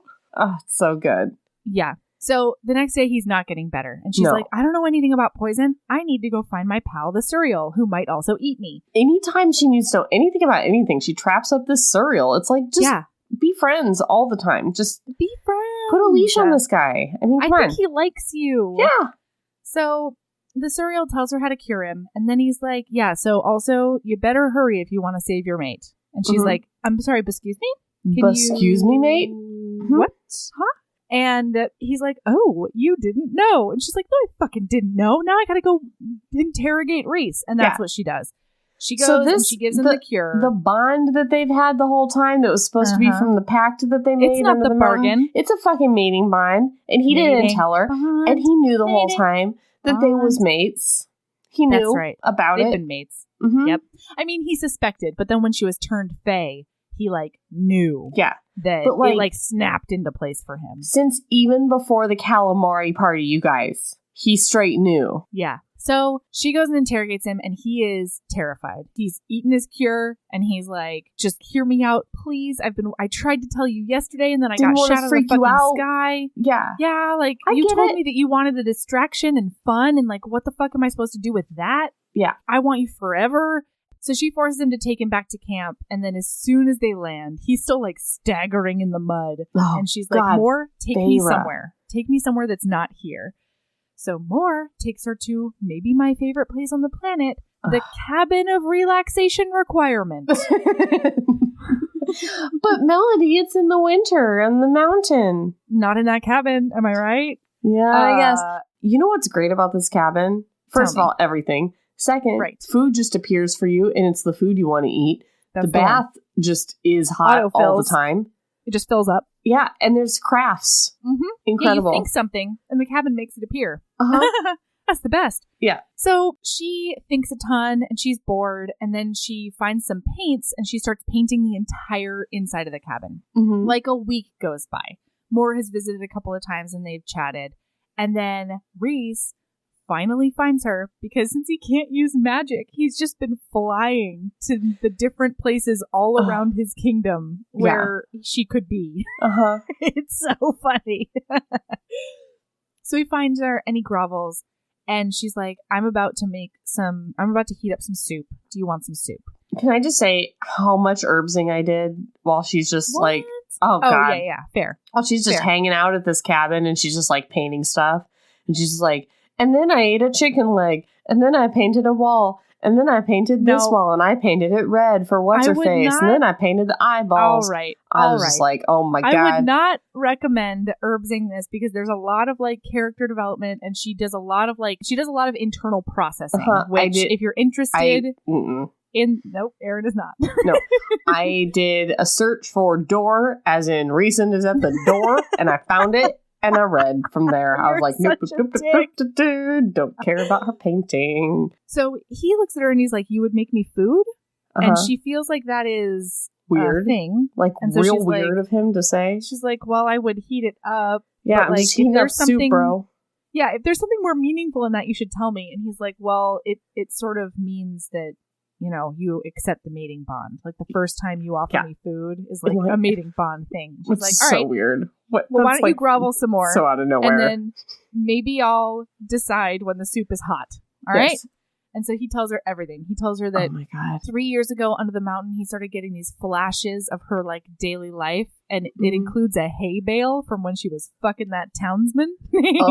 Yeah. And the paintings that she was doing, and the painting all that sort of the dresser drawer. He saw the painting of the dresser drawer that was the night sky, and he's like, "Oh, I'm seeing visions of my mate, and she's painting the night sky, and I'm the night king." And then he says that he saw better visions when she came through the wall, and he realized she was at the calamari party, and so he tricked Amarantha into letting him go to the calamari party so that he could see if he could find her. And remember, his first words to her were, "There you are. You found her for me." And it wasn't a ruse. No. It was the truth. And then he saw that she was this little skinny, tiny little human. And he's like, that's weird. I guess I'll just let you live your life or whatever. Right. Yeah, he's like, God. I can't let anybody know that you're meaningful to me because then Amarantha will murder you up. Dead. So he lets her go, and she didn't even want him to leave. Like, he could feel that from her. Yeah, and I could feel it as a reader, and I was like, why are we still fucking around with this weird lion bear guy? Man. Right? God, Night and King. Then when he showed up in the house, and he realized she was there, he realized that he had to scare the living daylights out of Tamlin so that he would send her out of Prythian.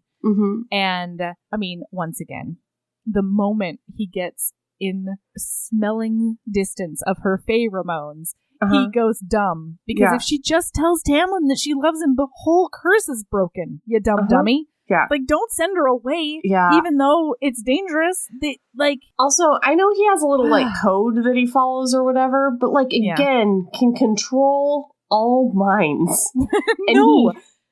He got into her brain, power, and he dragged his claws over her brain. Which, by the way, sexiest thing I've ever heard of in my life. Sexy. Why wasn't he just like kiss the girl, like tell him you love him? Like, why not just do that then? I don't know. I don't know. He couldn't. The scent that emits from her vagina just renders all men dumb. Tell him you love him. Break the curse. Like, I just didn't get it. And then come marry me. Yeah. Oh, whoa. If Sebastian the Crab could get into Ariel's or Prince Eric's brain and like make him smooch Ariel, I think he would have. Yeah. I know. They don't even speak the same language. He's smarter than Rhysand, but whatever.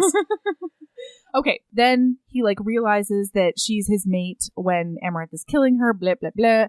And he knows that life with him will be terrible and they'll always be hunted. And so if she loves Tamlin, he's going to let her go be with Tamlin. Even though like he'll spend eternity without his mate. And it's the sweetest thing ever. Anyway, she presents him with the soup and he tells her that he loves her. And then she sits on his lap after he's done. And she's like, I love you too. And I'm honored to be your mate because you're worth it. And you're the best. And you're such a sexy Night King. And with your darkness. And then, Erin, it's on. Oh, it is on TM. Oh, boy. So on. And it's like a combination of the pottery scene in Ghost with just some awesome oral action because he throws her down on the table with all the paints. The paints are everywhere. They're just painting each other. So much paints. While they're getting up on each other. Now I can't stop seeing the word feasting. Thanks for that, Erin. I'm sorry. That's how Sarah wants us to know about oral sex. Only her own personal feast. How delicious. That's what the word feasting means. Then, I'm not about it. After some excellent oral, he takes her to the bed, and they dirty up that bed, and they have some awesome and she's sex. got this, like, bright light that shines when she's, like, doing sex with him, and he's got, like, a night light that swirls, and, like, they're, like, day and night, and it's swirly. It is so hot. So good. And also because they're magic, they can make the paint go away before they get into the bed. Important. It doesn't matter, because then the bed remakes That's the what I'm sheets, saying. no problem. Yeah. And she gets an opportunity to wash his very sensitive scrotal wings. Scrotal wings! That is what they are! They're like scrotes. Yeah, they're real sensitive. But again, would you want to fly through the air super fast with your scrotums out? No! I don't want to think about that. No, it's so sensitive. Okay, so then they go back to the Illyrian war camp. They've been boning for like a full 24 hours. Once they started boning, couldn't stop boning because that's how mating works. And it's a good thing this cabin like magically repairs itself because they're all over the place. All over the place. Yeah. It's the first time he's ever had sex with someone with his wings out because they're so vulnerable, and she is honored, but she is also his mate. And while he's going down on her earlier, she thinks to herself, man, he said he wouldn't kneel for anything but his crown and his mate. Am I right? Yeah. Like she like, pats herself on the back as he's licking her clit. It's so funny. It's so good. Okay, then it's time to go back to the queens because they have finally written back. Queens. Queens. Okay, so they make like they're not going to give him the book. We've talked about it. We've decided no book. But then, not really. There's one but special they do get to see queen. Valaris. What? They do get to see Valaris. They show them Valaris. Don't worry. There's no, like, caveat to looking at it where Rhys is like, I'll show you this and then I'm going to make you forget. Or I'm going to show you this, but then I'm going to make you never tell anybody about it. He's just like, well, I guess the big secret's out and there's nothing I can do about it. Even though once I glamored the whole world to forget it. But gosh, my hands are tied. Dummy. So the Golden Queen, though, is like the bitchiest of them. Yeah. But she leaves the book as they leave. She's like, check under your seat, Oprah style. There's the book. She does. Yeah, it's so good. So then they're like, oh, we got the book. Erin's going to do her scholarly thing and decode it. And they're just doing a few days of like business and going to shows and doing stuff around I don't Valaris. know. They need to. Amber needs to translate it so they can bring it to the bathtubs. So they got like a week to kill, I guess. That's right. That's right. And then all of a sudden, this is when I started texting you, all caps, Valaris is attacked. Yeah. Because I went full Muppet in this scene. All of a sudden, it gets attacked like nothing, and oh my gosh, it is crazy. Rhys was so pheromoned that he didn't fucking just. Oh, God. Yeah. Just, like, in book 3, Feyre demades Schmurger to, like, hit herself in the head with a rock for, like, eternity or something crazy like that. I forget what it is, but it's like, oh, shit. And then anyone who asks what happens to her, she has to be like, I was an idiot or something. I don't remember. Fell. But, like, it's future actions she makes her do forever. Why couldn't Rhys just be like, I'm going to show you this, but you can't tell anybody? Why? Because they can't use any magic or trickery when they're trying to get the book. And if so, it will self-destruct or something. No, that's not. No, that was you just made that up just now. No, that is a thing that was said out loud, and it was also said on the podcast. I'm editing it right the fuck now. So, no, we have talked about this before, and you read it in a book. Yep, it happened. I don't think so. Okay, so. That's stupid. Well, I mean, one thing I will offer you is that once they have the book, I don't know why he couldn't be like, you've never seen Valaris. And now you forget. Yeah. Okay. Anyway, there's this crazy battle in which she conjures up water wolves that turn into water hogs. Water wolves. Drown the people. She's like, what's her face from the Lord of the Rings?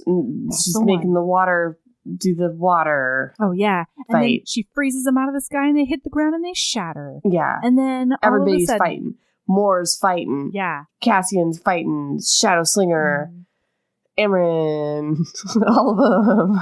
And the adder shows up. And so she winnows up into the sky and lands on the adder. She stabs him a bunch of times. She says, this is for Rhys. This is for me. This is for Connie Britton. Yeah. And her beautiful flowing locks. Oh, God, it was so pretty. And then she died. And then they're plummeting. And she's talking hateful words into his ear, and he's begging, and he's bleeding silver. Yeah. And then just as she's about to hit the cobblestone with him, she winnows away. And so he splats on the ground. And that is why Rhysand did not kill the adder, because Feyre was meant to. Yep. Okay. That makes sense. So then, the next day, they're cleaning up the city, and Erin has cracked the code of the book and has the spell that Feyre needs to say to destroy the bathtub. Go to the bathtub. Listen, I'm not just saying bathtub because I'm trying to be funny. Sarah J. Maas says when they were like, "What's a cauldron?" earlier in the book, somebody responds, "It's about the size of a bathtub, and it's got claw feet, and it's filled with water." So what else are we supposed to imagine besides a bathtub?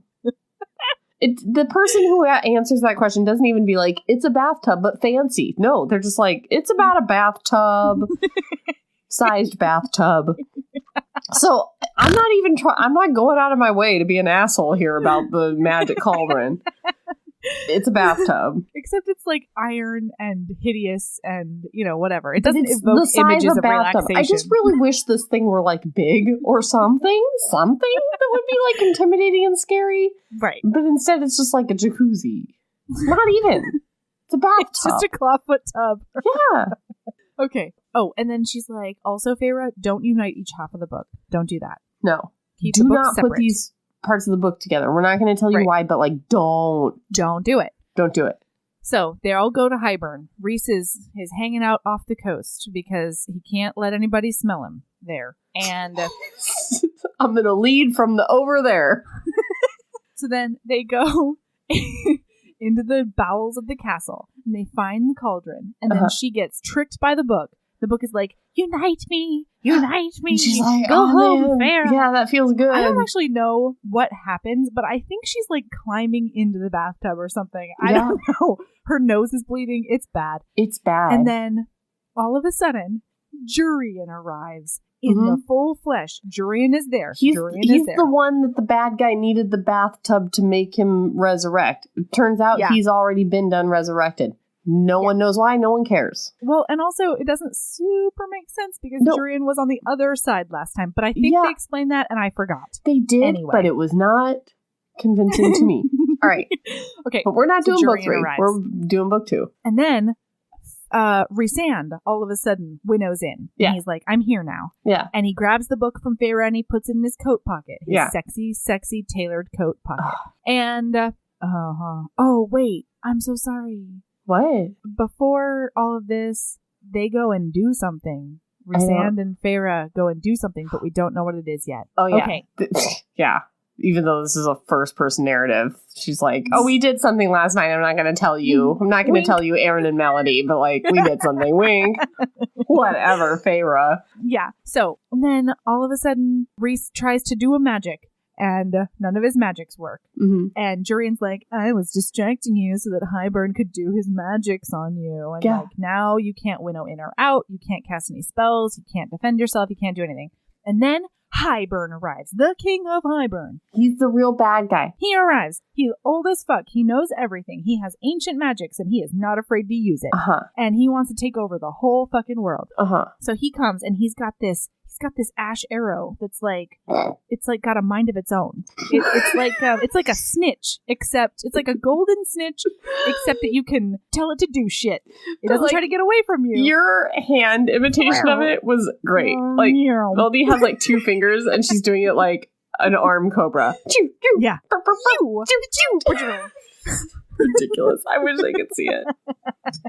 So the thing goes around them and it's like herding them forward. They go up into the throne room or whatever. And then they start talking. And Hybern does the whole, this is what I'm doing as the evil genius thing. Right. And then a bunch of shit happens. Cassian and Azriel are like taken out, basically. Like their wings are shredded. It's real bad. It's horrible, you guys. And then all of a sudden, guess who is an ally to the king of motherfucking Hybern? Wait, don't we do sisters first? Sisters first. No. Oh, okay. All right. No. Yeah. Okay, guess who? Stage right. Yeah. Tamlin, Ianthe, and Lucian. Yeah. Just stroll on out. What was that name? What was her name? Schmurger. Tamlin, Schmurger, and Lucian come in. Those are the ones. Okay. I died. This book, full of plot problems. Full of saw this miles away problems. I did not. I blew was texting me out you of the fucking like, water. Had no fucking clue. I was so fucking surprised by this. I was so shocked. I lost my shit. Me too. I could not believe that Tamlin and Hybern were together now. How dare you, Tamlin? Nobody is that important. There was another way. She doesn't like you like that anymore. I have never been more surprised in a romance novel. Blew my mind. Blew my mind. Oh, I'm so glad you felt the same way, because I thought you were saying that you saw it coming, and I was like, I'm just saying there's so much shit in this book that I saw coming, and I felt like the book was trying to be like, ta-da! Didn't you not see that coming? And I was like, come on, girl. Like, we snuck off and did something, but I'm not going to tell you what. It's like, you got married. I've read a couple of these, you know? It's like, come on now. Yeah. But this? OMG. Oh my God. So they come on out, and then it's like The Price is Right. They're like, guess what other horrible things we have for you? It's your sisters. Because I disagree. Schmurger, guess what you won? Your sisters. Like, this whole thing is like, I'm just confused. So Ianthe has been a friend of Hybern forever. I'm sorry, Schmurger. What was that name? Has been a friend of Hybern forever. And Schmurger got the information about her sisters from her while she was like depressed. And did we talk about Schmurger raping Rhysand back in the day? You know, I don't remember if we did that. You guys, Schmurger's real mean. At one point, Rhysand lets what's-her-face Feyre into his mind, and she gets to see Schmurger try to like rape him one time. It's gross. Yeah, she tries to coerce him into bed, and it's real yuck. Yeah. And that's how she's been treating Lucian the whole time. Yes. That's how I'm sure she'd be treating Tamlin if she didn't think that Tamlin and Feyre were more advantageous a match. Schmurger's real evil. She deserves to hit herself in the face with a rock for eternity. She does. I don't think that's what it is. It's something else. It's her hand. It's her hand. Okay. She shatters her hand with a rock over and not over for again. Eternity. I think just like one time. Not for eternity. Right. No, but for the rest of time, she has to be like, I tripped. Oh, that's what it is. I knew it. Yeah. So then the queens come out. The mortal queens come out because they've been allied with Hybern from the beginning. The Golden Queen got murdered to death during the Valaris attack, like real murdered, like eyeballs out of her skull style murdered. And they were like cinematically dropped onto a pole so that she's splayed. Oh, it's horrifying. Because they know that she gave them the book. Anyway, so the rest of the queens are up there like, hey, we're with Hybern. Like, we always have been. You should have glamoured our brains. But you didn't. Because that's how Valaris got attacked. That's right. Ugh. So it is horrible. And then Hybern's like, okay, you were my ally because I can make the cauldron make you young. I can make you Fae, basically. Mm-hmm. And he's like, why don't I give you a little show? And so he turns. So stupid. All right. From both sides. Turns. Nope. This is me. Bing, boom, bong. Taking it over. Bing, boom, bong. Immortality bathtub with Erin. Right. Okay. So the King of Hybern thinks to himself, I'm going to make these mortal queens immortal as payment because they want to be immortal as payment for the thing that they allied with him. Okay, fine. So he decides he's going to take Feyre's two sisters, Nesta and Elaine, and put them in the cauldron and make them immortal, powerful fairies. As proof. As proof that he can make immortal, powerful fairies.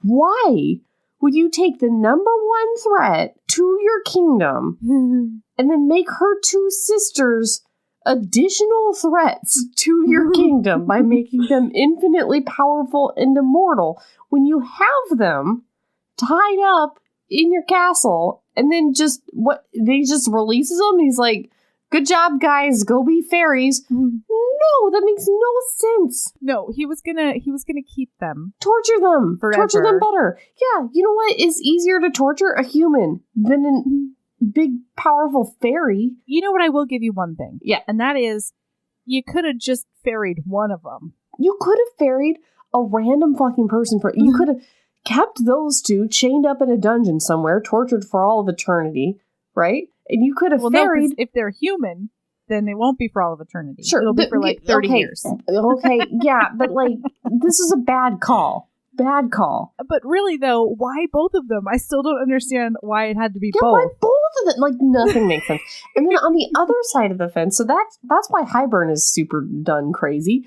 On the other side of the fence, you've got Nesta and Elaine, who are like, no, don't put us in the bathtub. We don't want to be fairies. We don't want to be super powerful. Yeah, we don't want to be beautiful, immortal, powerful beings and live forever with our sister. No, we don't want to have great fairy sex for the rest of our lives. No. And like they're like being dragged toward the cauldron. And I get it if it's like there's a chance they could die or like it hurts real bad or whatever, but they just hate fairies is the whole reason, which is bullshit. That's the whole reason. And then in the third, I'm sorry, I don't care how long this goes. I see you, but I don't care. On the third, I've been waiting months to talk about this side of the thing. Is this Feyre standing there just being like, no, don't drag my sisters into the bathtub. Which is like, I don't want to hang out with them forever and make them like me now because they're fairies too. No. Ah! Like, it makes no fucking kind of sense. Well, she knows, Feyre is incredibly empathetic, and she knows that this is like their worst nightmare, even though nobody knows why it's their worst nightmare. But like, so then fake it. Just be like, no. But like, inside you're like, this is a good thing for everybody. Get it, girl. Yeah, get it. Yeah, just like, whoa. Who in their right mind wouldn't be like, just swan dive into that bathtub and be like, now I'm beautiful and perfect. I know, right? Basically, listener, Hybern puts the two ladies into the cauldron in order to prove to the queens that he can. But while Nesta is in there, she like takes something from the cauldron too, because she's super mad about being in there. And Nesta's like, her force of will is just incredible. She's a hyper bitch. So as soon as Elaine gets out, Lucien looks right at her, and the mating bond snaps into place for her, which I find hilarious. Whatever. Two people I hate can go fuck. I don't care. So they're bleeding on the floor. It's crazy. And Feyre realizes that she's got the High Lord's power who can do like crazy spells. And so she decides to fake that she wants the bond broken. She wants the bargain broken with Rhysand, because she's faking like his mental control over her has been broken. And so she's like, Tamlin, my love, oh man, these past few months have been crazy.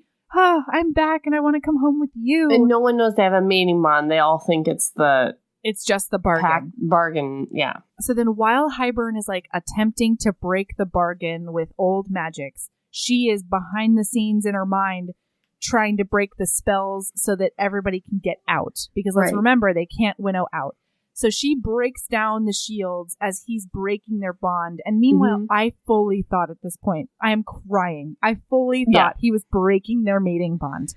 I was freaking out. As much as the scene was 100% ridiculous to me, I was full on crying about the mating bond. Full on tears crying. on I was face. Like, I am Muppet texting Erin, where is my HEA? Yeah. And she's Muppet texting back, oh, this is YA. It's not technically a romance. And I was like, bullshit. Good romance. You're so mean. You're so mean. Not since Dobby died did I feel like this. Oh, me neither. So Rhys and everybody winnows out because the spells have been, the wards have been broken. He gets their sisters out, he gets his friends out, he gets everybody out, and she is left with Tamlin and Lucien and the King of Hybern. And she's faking like she loves Tamlin and she's so happy to be back. She's clinging to him and blah, blah, blah. But again, at the same time, this is what Tamlin thought was happening. Right. She knew that this is what Tamlin thought was happening, was that she was under the spell. Like, it's not, it shouldn't have been I don't know. I just am like, Tamlin, for the first time ever, I feel like was trying to do the right thing here and rescue Feyre. Yeah, but like the ends don't justify the means in this case. You don't ally with the King of Hybern for all of fairydom. Oh, you don't think if Rhysand was like, oh, I'm going to play the part and ally with the King of Hybern for like a little bit of time and like be a bad guy, but it's for Feyre, you wouldn't have been super into it and been like, oh, he smells like jasmine and he smiles like a cat of the night. No? Rhysand is a different story, and I would... It is a different story, but I'm not into Tamlin. I don't want to get with him. I'm not happy Feyre has to go back to the stupid Gryffindor spring court. However, I'm pro Tamlin decisions here. I know. He's just not smart enough. The problem is he was supposed to 2-time hibern and he can't figure that out. He's not smart. No, he's a blundering Gryffindor. Yeah. He's a bull in a china shop. Yeah. Rhysand would have been smart about it. He really would have been. So we get a scene back at the townhouse where they're all like, what the fuck? How could you let Feyre do that? And he's like, she's my spy now. She's got to go to the spring court and report back on Hybern. Mm-hmm. He's like, the mating bond is still there. Mm-hmm. Oh, thank God. I wilted in my seat out of relief. And then we find out that their secret mission together, the secret thing they did, was that he made her his high lady. They didn't get married. She's not his courtesan or whatever. They did get married. No, he made her high lady. But also they got married. Also kind of got married. Yeah. But it was more that, she's his equal in all things. And she can do all the things. And she's going to have a throne beside him. And, it is just so sexy. And then she goes back to the spring court to, figure out when to strike. But can I say something? Figure out what the plan is. To you? Yeah. Bing bong bong. Hot takes with Erin. After the mating bond went away, I was really upset about it. Mm-hmm. But then after it was gone, I kind of liked it being gone as a plot device. Because I agree, I forget what HB was talking about it in the cult. I agree that the telecommunication thing loses some of the mystery in the romance for me. Oh, you're talking about in book 3. Yeah. She's spying in the spring court and her bond with him is becoming more and more distant and she can't figure out why. Yeah, but if it didn't exist at all, I think it would have been even more dramatic. Disagree. And then it's the mating bond is gone, so then they choose each other. Then it's a choice of now it's just they love each other so much, and it's not this cosmic thing that's fated and bringing them together. It's just this is who I love and I choose, even though that bond is gone. I liked it as a device. I could see it also working. I was disappointed when it was still there. Nope, not this guy. Mm-hmm. I mean, the part of me was happy, but also I had already made my peace with it. All right. Well, this was the end. Incredible. Yeah. We're not doing book 3. We're not doing book 3. Don't ask us to. No. We cannot do it's 700 pages too long, and I herbed so much of it. I've read it twice already. I love this series so much. I cannot wait for the I did spin-off herbs books. a lot of the third book. We cannot cover book 3. Cannot. Don't ask us to. It's too long. Stop it. Stop asking us to. Don't do it. Stop it. Don't. Yeah. We dare you. Don't do it. Don't do it. Dare you. Don't. We're not going to get to it for 6 months. We'll do it next. We'll do it the next book. Don't. We're not doing it. That's right. Okay, Erin, do you have a lady love? Yes, it's the Shkoop. How dare you? I had another one, but here we are, the latest in Swedish fashions, the Shkoop.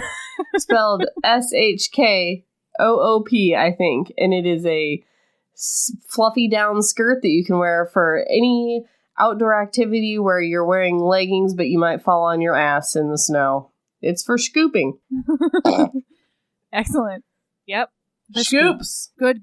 Every Alaskan lady has one. Yep. They're great for warming up your butt. All right. Mine is get yourself some clothes that fit if you don't have any. Uh-huh. I was doing that dumb thing where I was like, you know what? If my pants don't fit, if they're uncomfortable, then I will just work out harder. Yeah, that's where I'm at right now. Should I get pants that fit? I did. Mm-hmm. I got myself some pants that fit. More than anything, I actually got myself some workout clothes that fit because I'm really bad about replacing those. Actually, I'm really bad at just shopping and or spending money on myself regardless. But get yourself some clothes that fit because can I just say, I feel so much better throughout the day. I feel so much better just doing stuff. I feel so much better about my body. Mm-hmm. Yeah. If you're in that weird place where you feel like you could just lose 15 pounds or whatever, if you're that person, which a lot of women are, don't do it. Just get some pants that fucking fit. And, I should do that. Yeah. All right. Wait, before we say where everybody can find us, I want to say because we never do this and other podcasts do, and I feel like we're lazy because we don't plug our stuff. Oh. We have a Patreon. Join it. Oh, yeah. There's bonus content. We never talk about it on the podcast. This is stupid. Join it. It's $5 for all the bonus content you could ever want, and then it's more dollars if you want us to once a year send you gifts. Yeah, they're good gifts. So join that. We try to put one out weekly. Sometimes we fail, but that's it's what just, the shout outs on the podcast are. They're a certain level. So extra stuff. The Patreon is super fun. If you like our voices and you want to hear us talk about like not just romance novels, because a lot of Patreon episodes are whatever. And then we just had a request to do a Patreon episode about our most embarrassing moments. So start thinking on that. I started thinking on it, and I think I already did a Patreon about my most embarrassing moment, and I think you did too. So we won't tell you what it was because I can't let thousands of people know about it. Only hundreds. And then the other thing is you've heard ads on the podcast. We do advertisements. We do. If you've written a book and you would like it advertised on the podcast, we will do that for you for a reasonable fee or whatever else you do. If you make a craft or have an Etsy or shmeshma, we've got reasonable prices. Send us an email. We'll advertise for you. All right. Yeah, I just wanted to plug our monetary stuff because we never do. Yeah. Because we're losers. Why don't we talk about that? We're so dumb. Other podcasts like do it at the front of the show are like, join our Patreon, subscribe, and I know. And we're always like, how you been? What's going on with you? Because we're bad business ladies. Oh, boy. Okay. All right. You can find us on all the places. You can find us on Twitter at heaving_bosoms, on Instagram at heaving bosoms, on Facebook. Heaving Bosoms Podcast. Our closed group that is the happiest place on the internet is the Heaving Bosoms Podcast Geriatric Friendship Cult. And our email address, if you want to talk about the cling clang of swords, or, if you want to fight about logistical problems in this book, that is heavingbosoms@gmail.com. And we adore you. And we adore each other. I just thought you should know, Erin, that I adore you. I adore you too. And keep being a badass. And love yourself as much as you love getting all your friends together on a pleasure barge for an allyship. An honorable mention, scrotum wings. I'm sorry. Also sorry. Scrotal wings. I like, scrotum wings. All right. I love you, Erin. All right. Love you too, Mel. Bye. Bye.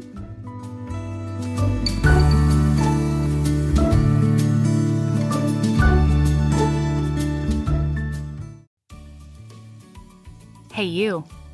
Yes, listener, you. Are you loving the show? If so, please leave a rating and review in your podcast app. The 90 seconds you take to say something nice not only helps new people find the show, but it makes me super smile over at HBHQ. Also, I've had a few people ask, and the answer is yes. We are still doing the 5-star bribe. If you leave us a review with 5 stars, then we'll do whatever book you want. We're real deep into the list, though, so it might be a while. Lilas! Okay, back to the show.